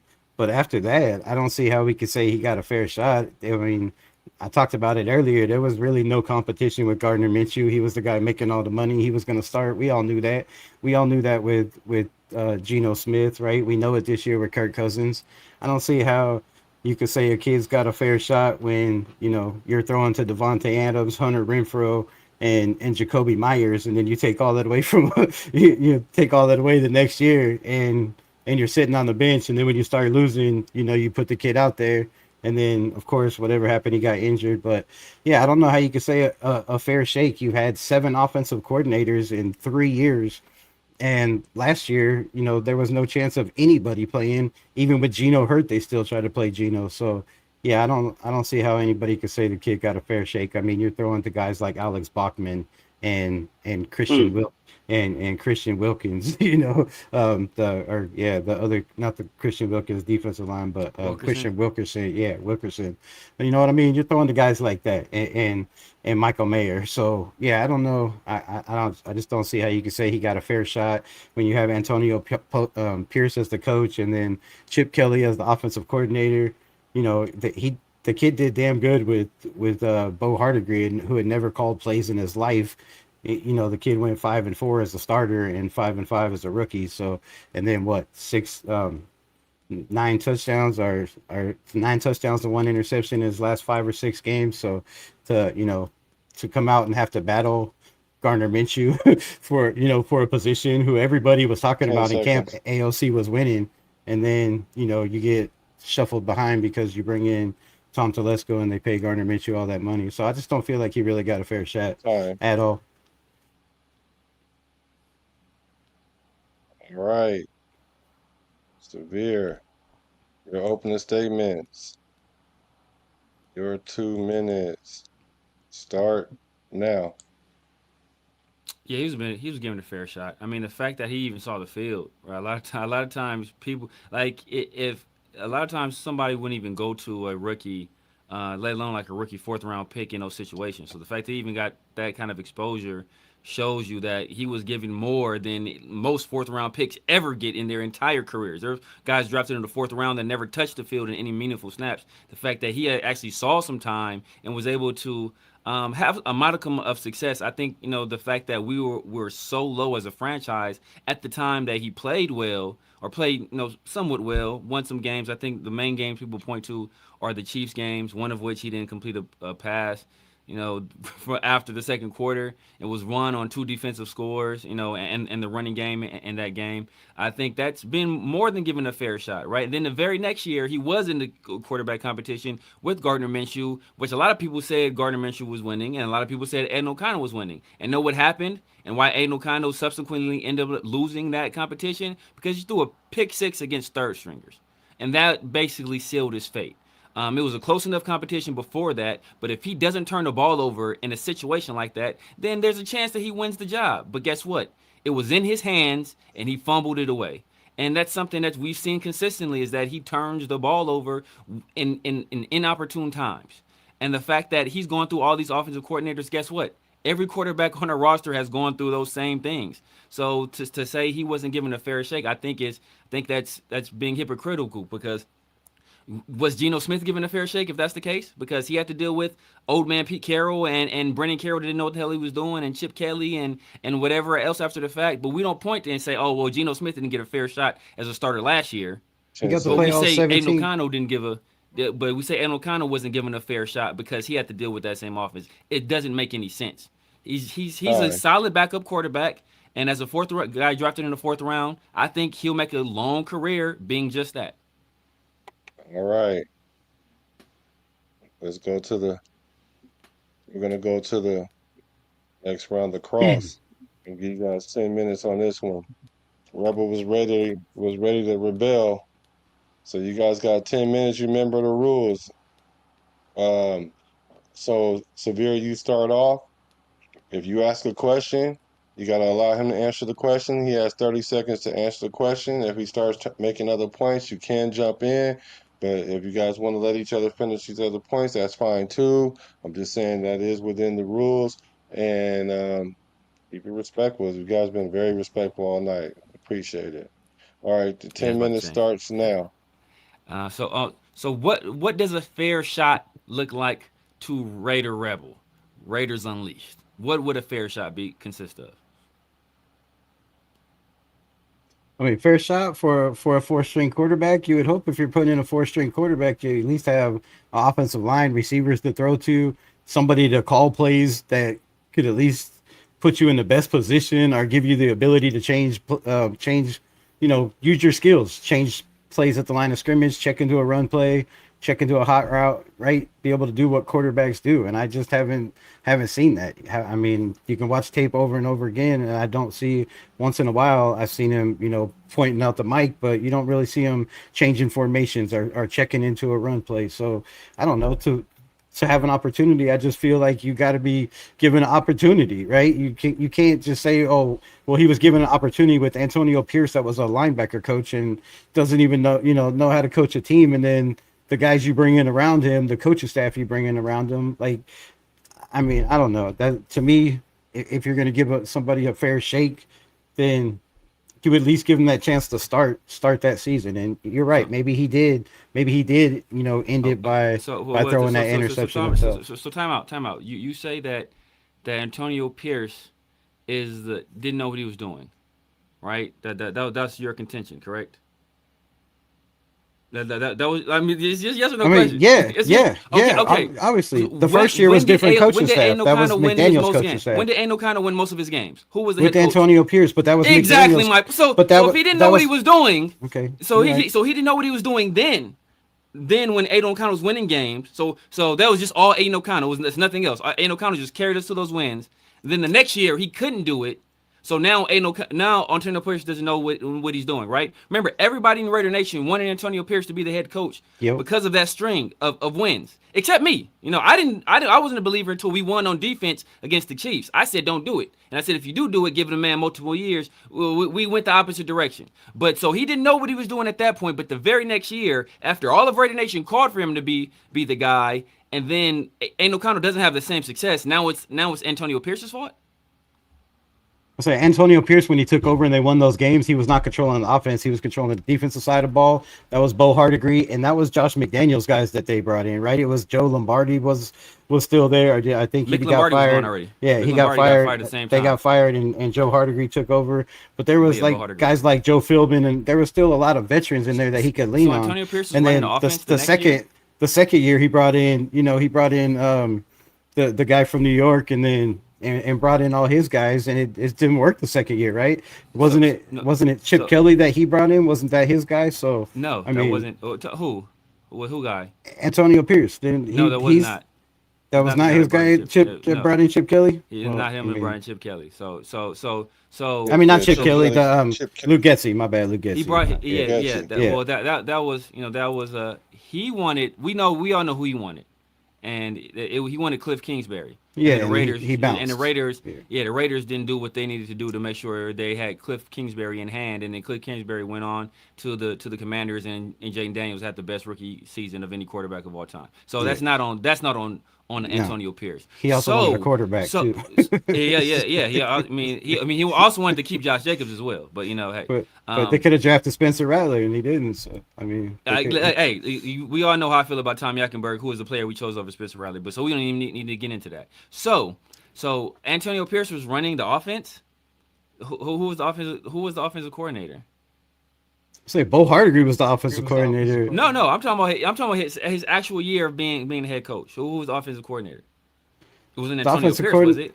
No, it was Luke Getsy. It was Luke Getsy. And then the Turners. So it wasn't Antonio Pierce that was running the offense. So that's what I'm saying. We want to blame AOC's mishaps on Luke. I'm not blaming or Antonio Pierce.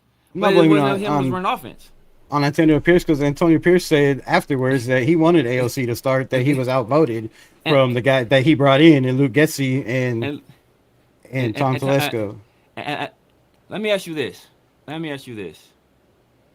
When Aino Kana was a starter that year for Antonio Pierce, and Luke Getsy was the offensive coordinator for most of that year, who was our starting tight end? It was Michael Mayer. No, it was not. It was not Michael. Oh, wait. Yeah, you're right. Who started? It was Brock Bowers. It was. The year we started, the year Antonio Pierce was the Oh full yeah, head his first coach. It was his Brock first head Bowers. coach year. I Yes. thought you meant the Yeah. No, not the other interim season. year. It was Yeah. it was Brock Bowers. Earlier in the conversation, we were talking about Kirk Cousins. And what statement did you make about a quarterback throwing to Brock Bowers? Did you not Every say that quarterback any looks good. quarterback could look Every good quarterback throwing? looks good throwing the Brock And Bowers. Aiden O'Connell had Brock Bowers the entire year, did he not? Did he? Yeah, and that Did, well, most did of he his look good? Did he look most good of. enough to be named the starter outright at any point? I mean, I don't know. I thought he did, but obviously they didn't think he did. So, Oh, apparently like not. you said, he Because lost the it very next because year he lost it for that interception. But, when the but very my next point, year they tried to trade for Matthew Stafford, and that was unsuccessful, and then subsequently traded for Geno Smith. So Aiden O'Connell had Devontae Adams, Jacoby Myers, Trey Tucker in the slot, Michael Mayer, and he was good. and Brock Bowers. And he was good his rookie year, but No, then he the wasn't. next year, That wasn't his rookie. Well, it the was following I'm year, talking about the the second following year, you took Devontae Adams. He didn't have Brock Bowers his rookie year. They got rid of Hunter Renfro. He didn't have Hunter as a rookie either.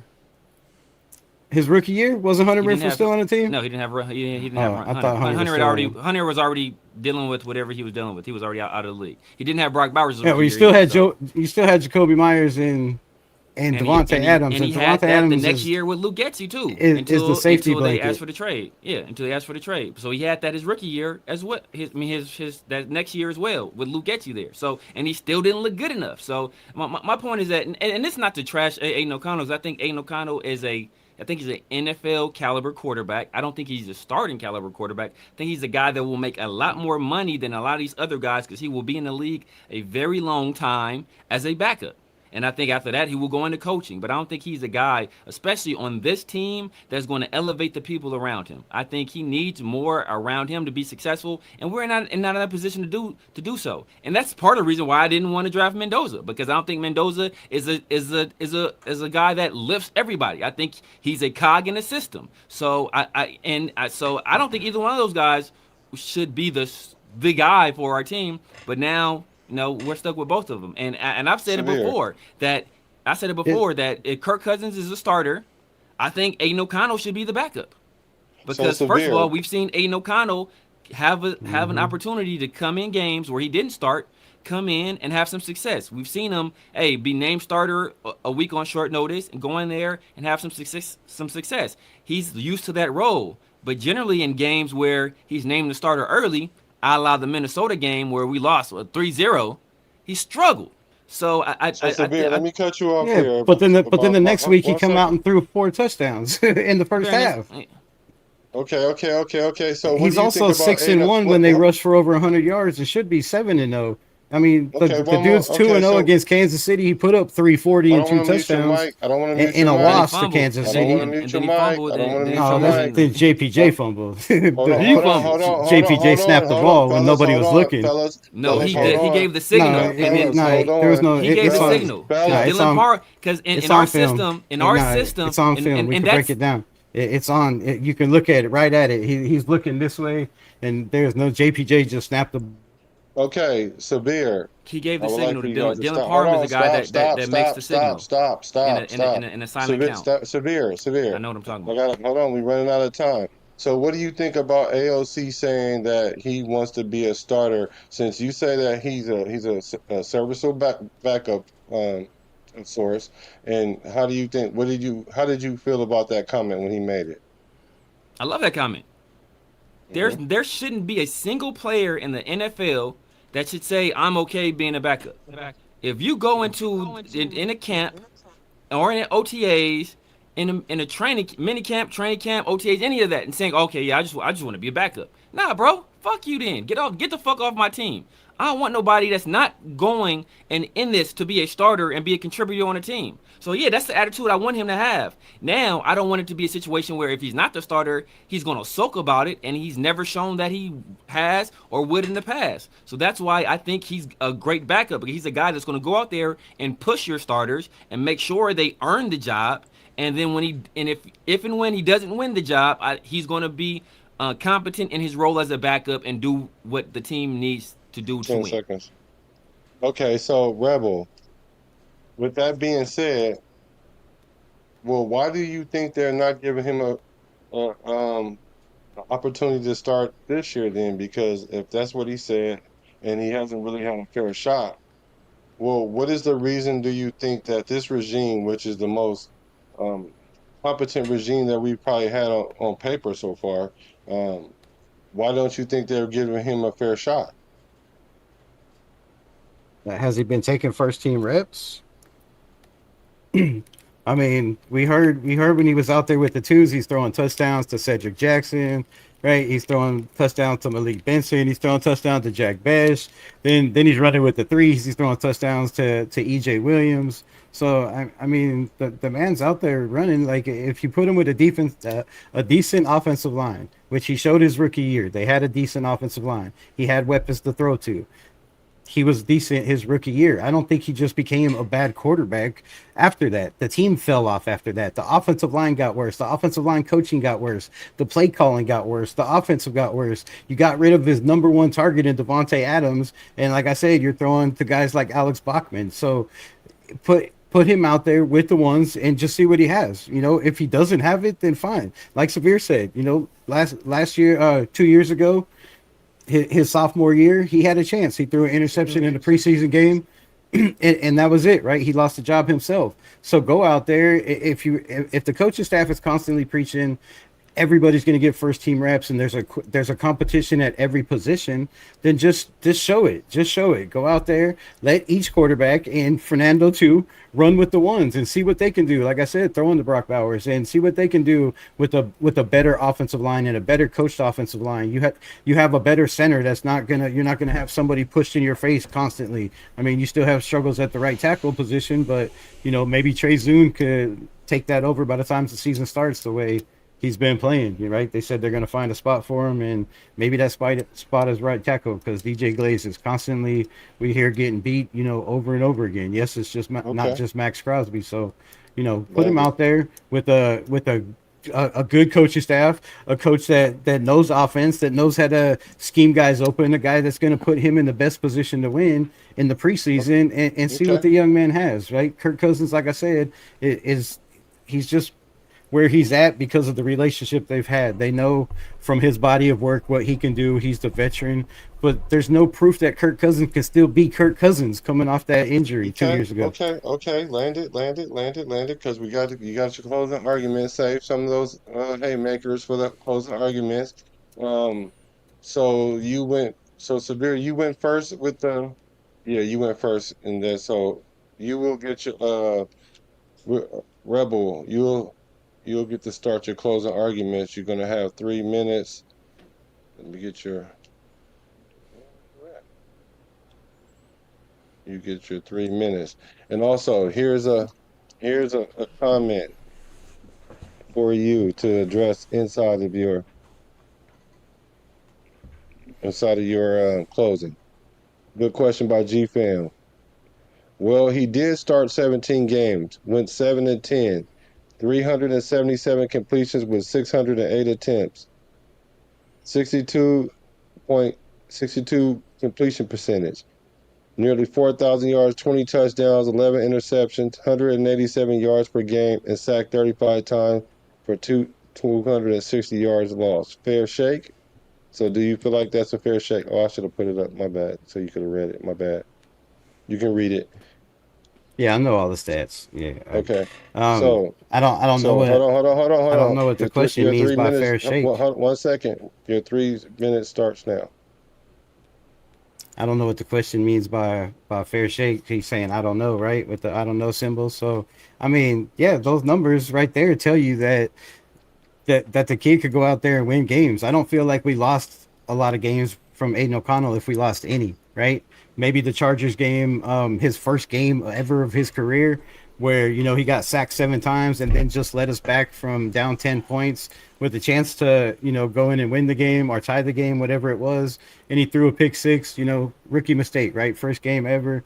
Other than that, I can't remember him winning, losing us a lot of games.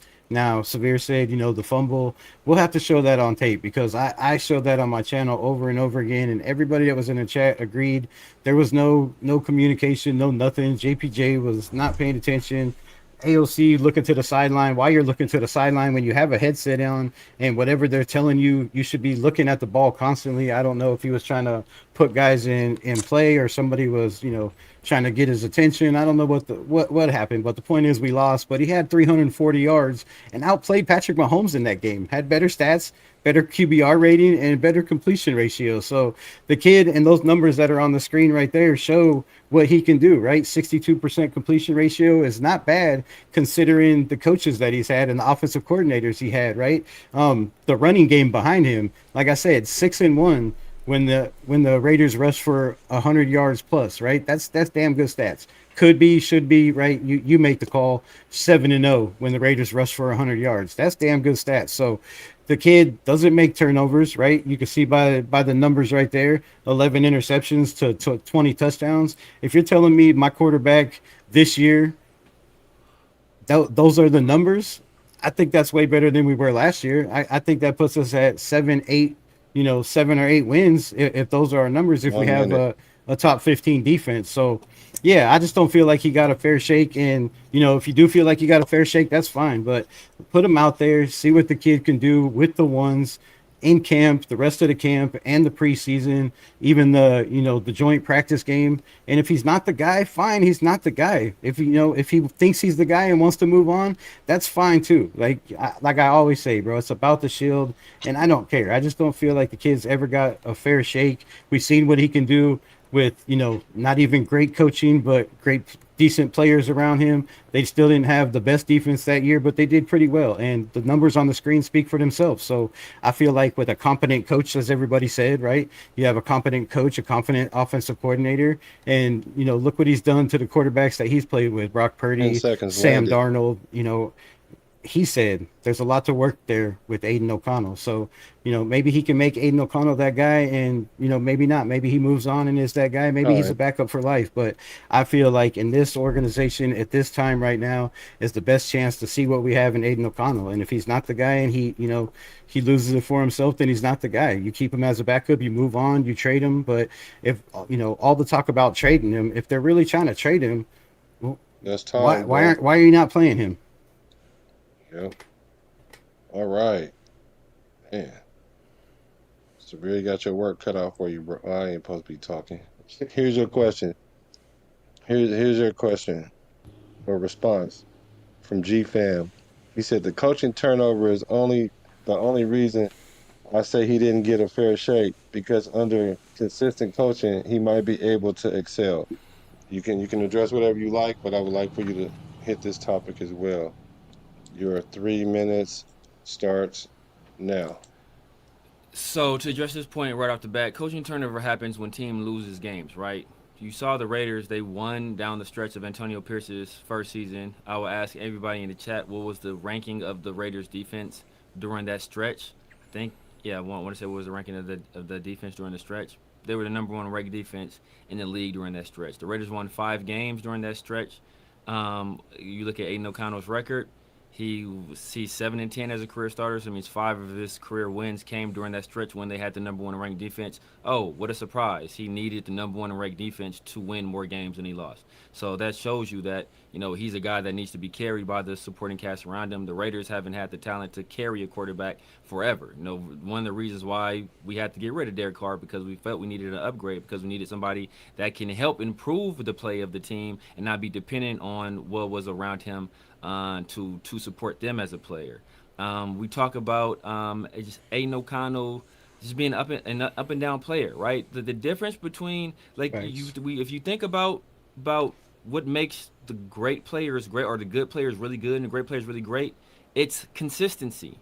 Any player in the league can go off for a game. I've seen Mike White go off for 200 or for 400 yards 2 games in a row and then be a bad quarterback. So it's not about what can you do in an isolated instance. It's what do you do consistently. You are what you consistently do. Isn't that the old saying? And what Aiden O'Connell is he's consistently inconsistent. And when you're on that roller coaster ride with the quarterback, that doesn't breed stability. So if Aiden O'Connell wanted to be the guy to keep a coach on the team, guess what he could have done? He could have won the job that first year and started to turn the ball over and then won games. And when he got an opportunity to get in the game and win games, first things he did was get hurt, which is also a constant theme, right? He got hurt in the Rams game after Gardner Minshew got hurt, and then he got hurt in the Tampa Bay game. He got hurt sliding, right? So he's, first of all, he's an inconsistent player and he's injured. And we can go back to that KC game that he lost on a fumble. When there's a silent count, the center isn't looking behind them. It's usually a guard that's looking behind them. The person that gives the signal to the center to snap in that situation was Dylan Parham. Usually in a silent count, the quarterback has a particular gesture that they do to let the guard know, who is looking back at the time, that it's time to snap the ball. A lot of times it's lifting their leg. Aiden O'Connell lifts his leg, so then Dylan Parham touches JPJ, which signals JPJ to snap the ball. That's how a silent count works. What did Aiden O'Connell do before that ball was snapped? He lifted his leg. So he made the mistake, and that's what eventually cost us the game. Anybody that doesn't believe that, go back and watch the tape. Look who's looking backwards. Look how Dylan Parham touches JPJ, and then JPJ snaps the ball. That's how it goes. So I just feel pull it up. Yeah, pull it up, bro. I've watched it 1,000 times. We can pull it up all we want to. So the fact that we talk about his 7-10 record, like I said, most of it was done with the number one ranked defense in the league. The Raiders haven't had that in forever, and they're not going to have that for a long time again. And if we talk about Clint Kubiak and what he is as a coach and the offensive mind, that's it. Hey, so I will tell you guys this. On the next show, we're going to talk about that play. I was going to do that play for sure. That's a very good one because that's something that kind of cloudy in our minds. So that is a good topic. We will discuss that topic. So, chat, y'all seen it. This is the verdict. We need the verdict from you guys. I need the verdict from the chat. Let's see. I'm gonna go first. Well, man, that was tough. And I'm gonna try to be as fair as possible because I do think that you guys both had valid points, and I can see both sides could possibly work. Like if you did give AOC a chance, maybe he could play better. But for me, the one thing that I can't get over, and it was brought up late in the conversation, was his ability to stay on the field. So that's kind of where I'm leaning. Like you can't really. It's hard to say did he put himself in the best position, and then also what you initially said was how often does a fourth rounder get the opportunity to get to all those chances. So I'm going to go with Severe on this one, but definitely was a good debate. Let me see. Let's see. Ritter Twine, you want to go? Or should I go to the chat first? Oh, go ahead. Go to the chat. Go to the chat. Okay, let's see what the chat say. Let's see what the chat say. I can give. Let me see. So I'll give you. It's Severe, Rebel, Severe. Can I just say I feel like this is an unfair topic because nobody likes AOC. No, I'm just kidding. You got your whole chat in here, man. Your whole chat like is AOC fans. My boy be riding with AOC. Respect. This is tough out the chat. I think Rebel win this one. I think I'm gonna go with the chat and give this one to Rebel. Give this one to Rebel. Can I disagree? I think Severe had better points. I mean, for real. We got flight. We got flight. Oh, is that what that was? Was that a flight? That's flight. Is that a flight? That's a flight. I mean, we do have one more judge. Do you want to go to the one judge or do you want a flight? You want to wait for that? I'd wait for the judge, man. You've already got him. You got the votes in. It's 1-1. It's 1-1. You got a 50-50 chance of winning. And I didn't Yeah, already it's shit on Genty, 1-1. so Twine might have something against me, man. So you know. We don't know. Hey, I We got a got full one. It's clip. You know what I'm 1-1. saying? I got a I, full hey, clip. I ain't forfeiting. I just say he did have damn good points. I'm just saying. I just wanted to throw that Yeah. out there. No, go I ahead. like that. Go ahead, Twine. He did have some damn good No, points though. nah, you guys definitely, you know what I'm saying, that was a good fight, you know what I'm saying? I don't you know, if I was paying pay-per-view, you know what I'm saying, I felt like I got my money's worth, you know what I'm saying? Yeah, with AOC, I felt like, you know, definitely he was put in bad situations, but I also have to push back on that even with that being said, because I think all of our quarterbacks that we brought in were in those similar situations. You know what I'm saying? We can start from Derek Carr all the way to, you know what I'm saying, we probably can go further than that, but you know what I'm saying, we can go from Derek Carr all the way to now, and some of those things that, you know, we're asking or would like to get for AOC in an ideal situation are not necessarily what we have here.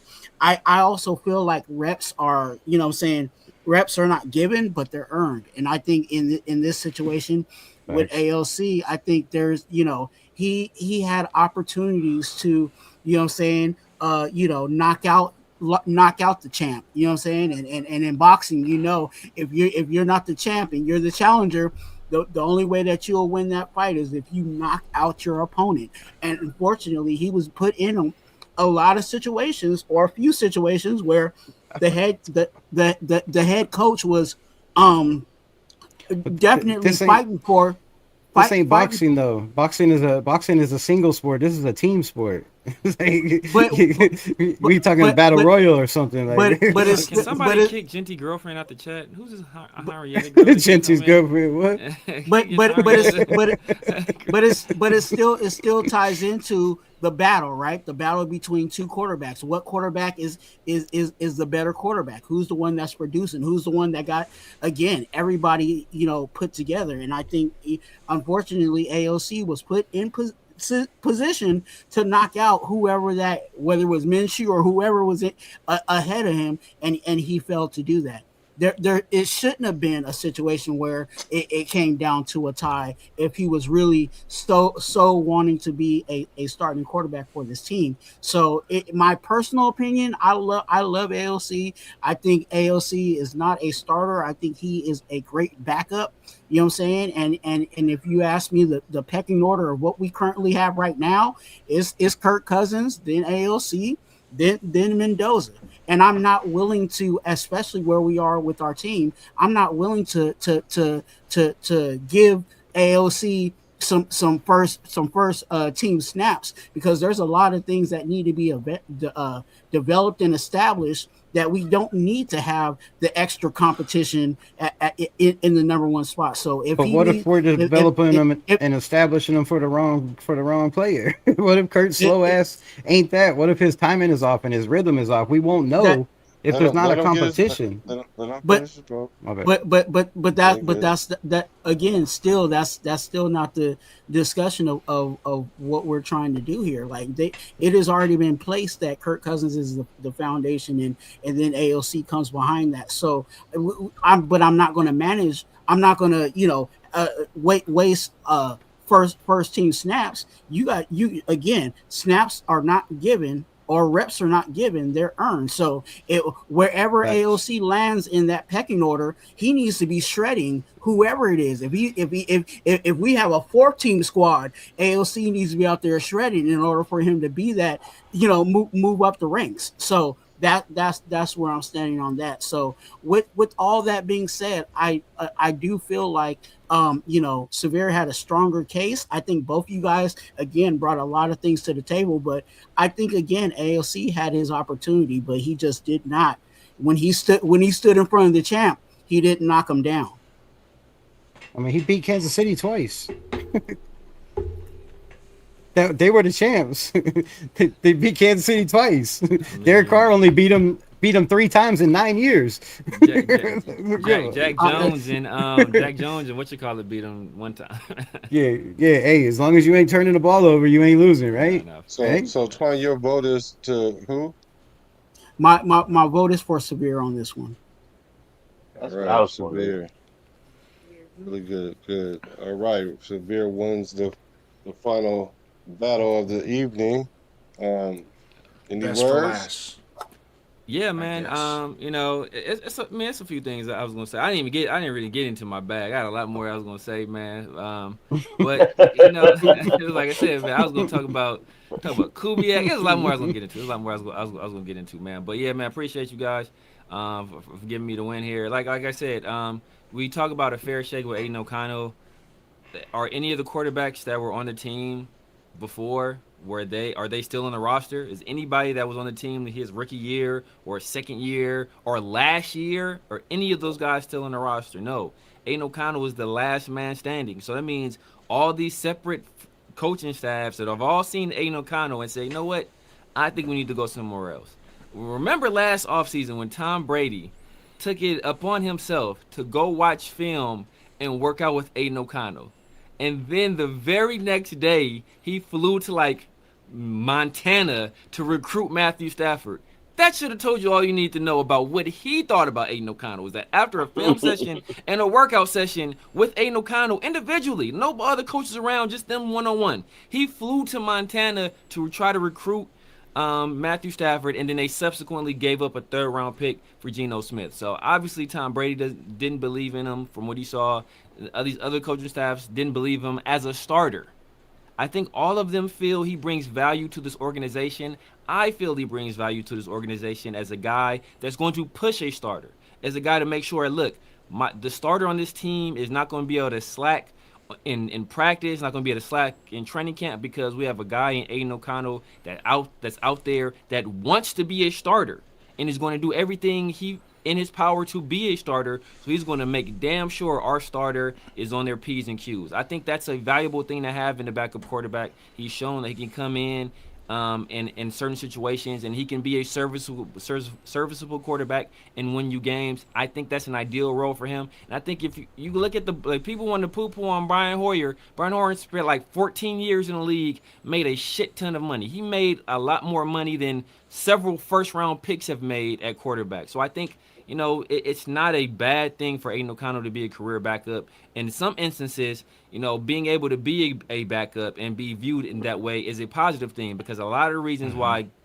players like Cam Newton and Vince Young and so on and so forth, a lot of reasons those guys weren't given jobs in the NFL and their careers ended early or earlier than expected is because people didn't feel that they were backup quarterback material. And that cost them money in the long run, and it shortened their career. So, hats off to Aiden O'Connell. Best of luck to him, but he's not a starter in the NFL, unfortunately. All right, all right. Well, I that got a concludes. I got a Yeah. side contest. If you're going to conclude, I'm on a side contest. I think of the three, me versus JD, uh, uh, Juan versus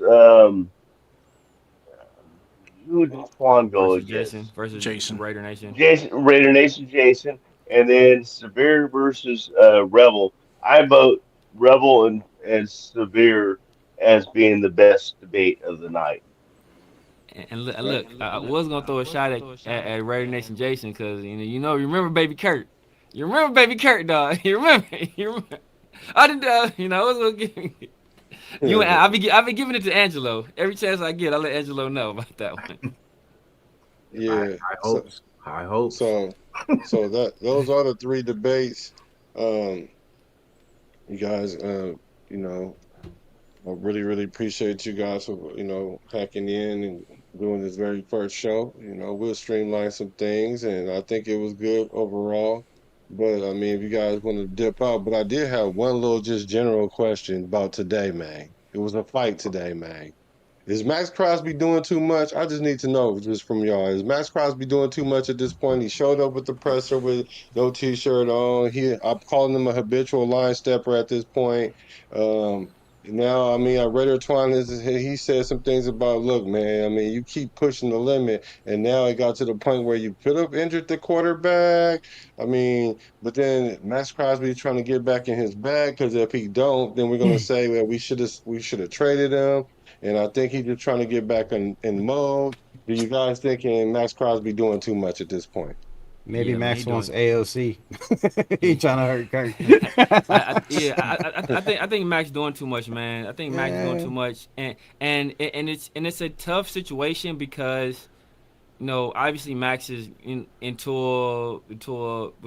I mean, Brock doesn't have the personality. Ashton Genty doesn't have the talent, and we have yet to see what Fernando Mendoza is. So right now, Max is he's the face of the franchise.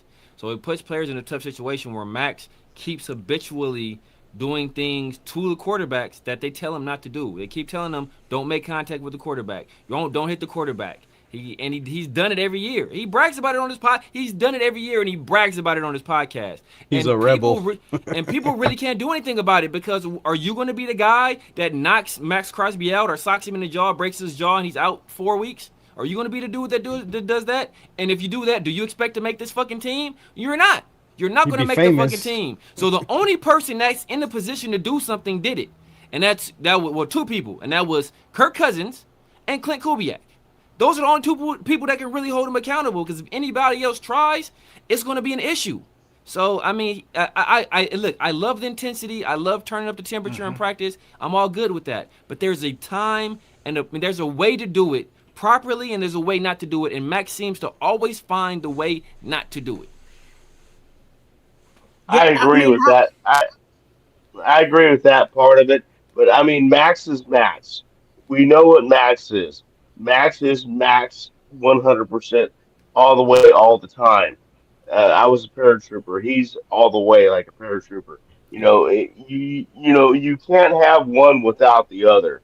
I mean, I'm sorry. You're either all into it or you're not. And does he cross the line? Of course he does.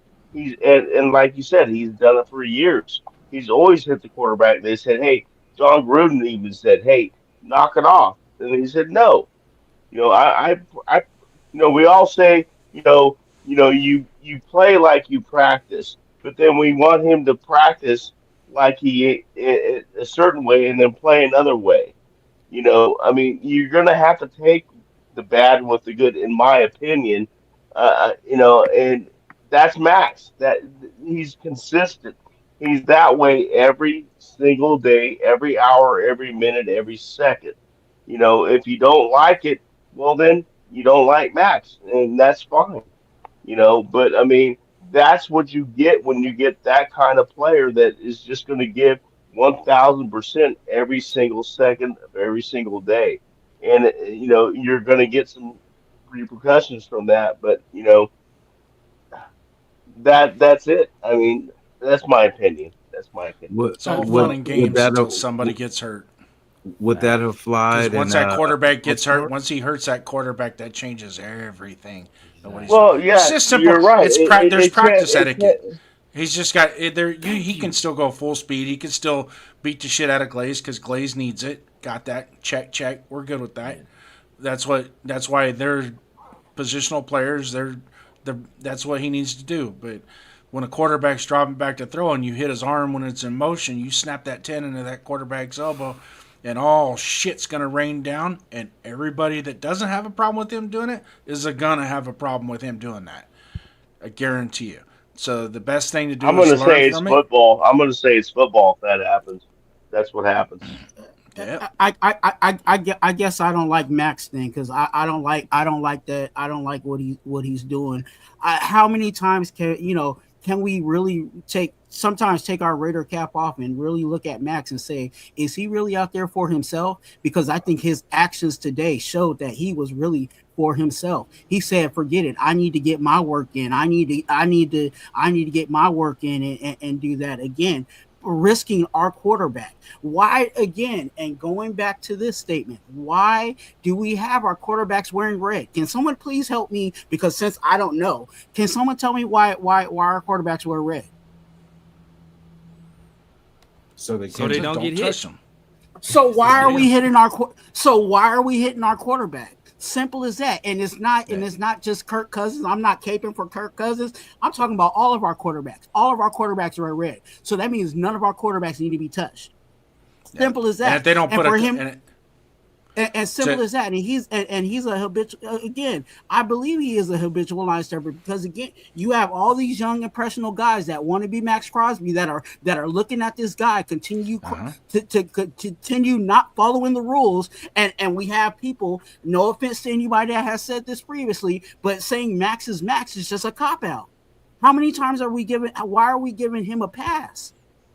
The rules you're not going to give Kuntz or Crawford a pass if they do it. Don't touch your quarterback. Simple as that. Jason, you had something Raider Nation? So the Quirk, first of all, you'll never hear me say give Jack Best a chance. You already know that, bro. So you ain't got to attribute that to me. And the other point is that, yeah, it's football. I don't care if you're not trying to hurt anybody. It's not your intent.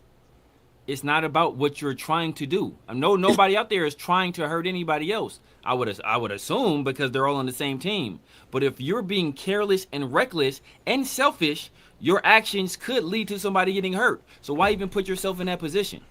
So know what we should do then? Since it's in practice, since Max wants to do this nonsense bullshit, let's have our offensive linemen just start cutting people's knees in practice. Let's just start practice cut blocks. And then if somebody gets hurt, they just get hurt because it's fucking football, right? We're not trying to hurt anybody. We're just practicing cut blocks at their knees. And if they get hurt, they get hurt. Max, who's coming off multiple knee surgeries, hey, bro, if you miss a fucking season, well, it's football. We weren't trying to hurt you. That's fucking bullshit, and you know it, dog. Hey, Jason, Raider Nation, Jason, close us out with your comment.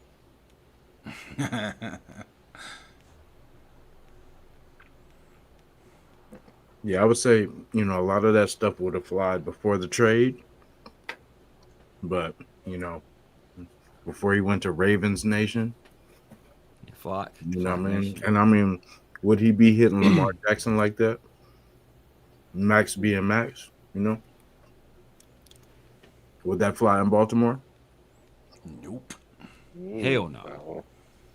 Hell no. Yep. I want to thank y'all for popping up. Hey, I want to go. Nobody. I'm sorry. I'm sorry. Go ahead. No, nobody's above the shield, right? Isn't that the motto? Nobody's above the shield. So how come Max Crosby gets a pass and he's above the shield, right? Like, nobody's above the shield. He talks about nobody's above the shield. So, Kirk Cousins says, we're taking or Clint Kubiak says we're taking the I out of the building, right? It's all about we and team now. But I still hear Max Crosby talking about I want to be great. I want to be a gold jacket. I. So he's the rebel of the building. He's not following suit, and he's not setting an example for the rookies in the building. Like, if Max Crosby don't have to listen to the rules or follow the authority, why do we have to, right? So, it's a bad look for the young guys. You're supposed to set an example out there. You can't be hitting a quarterback, especially when he's 39 years old or 45 or whatever he is.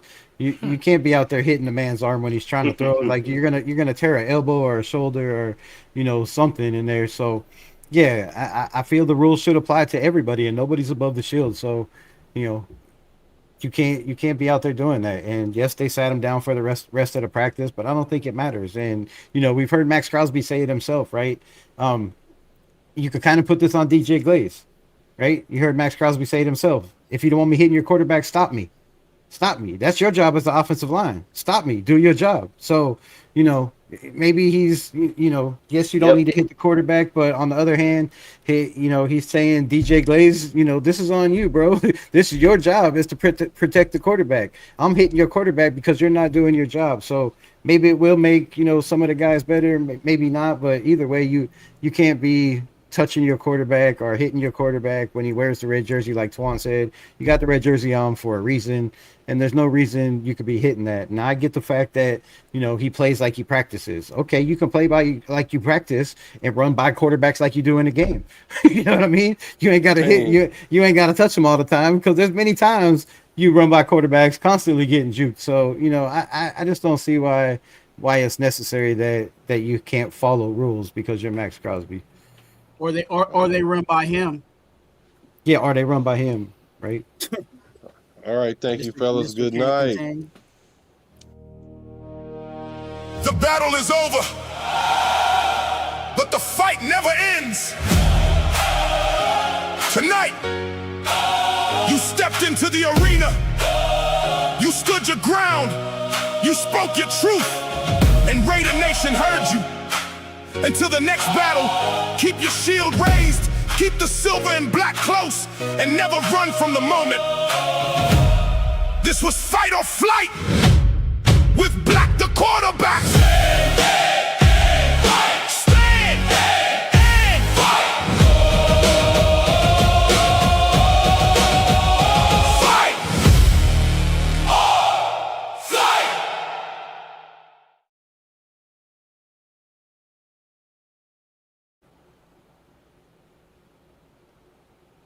Not bad for the That first was show. that was fun. Yeah, it was fun.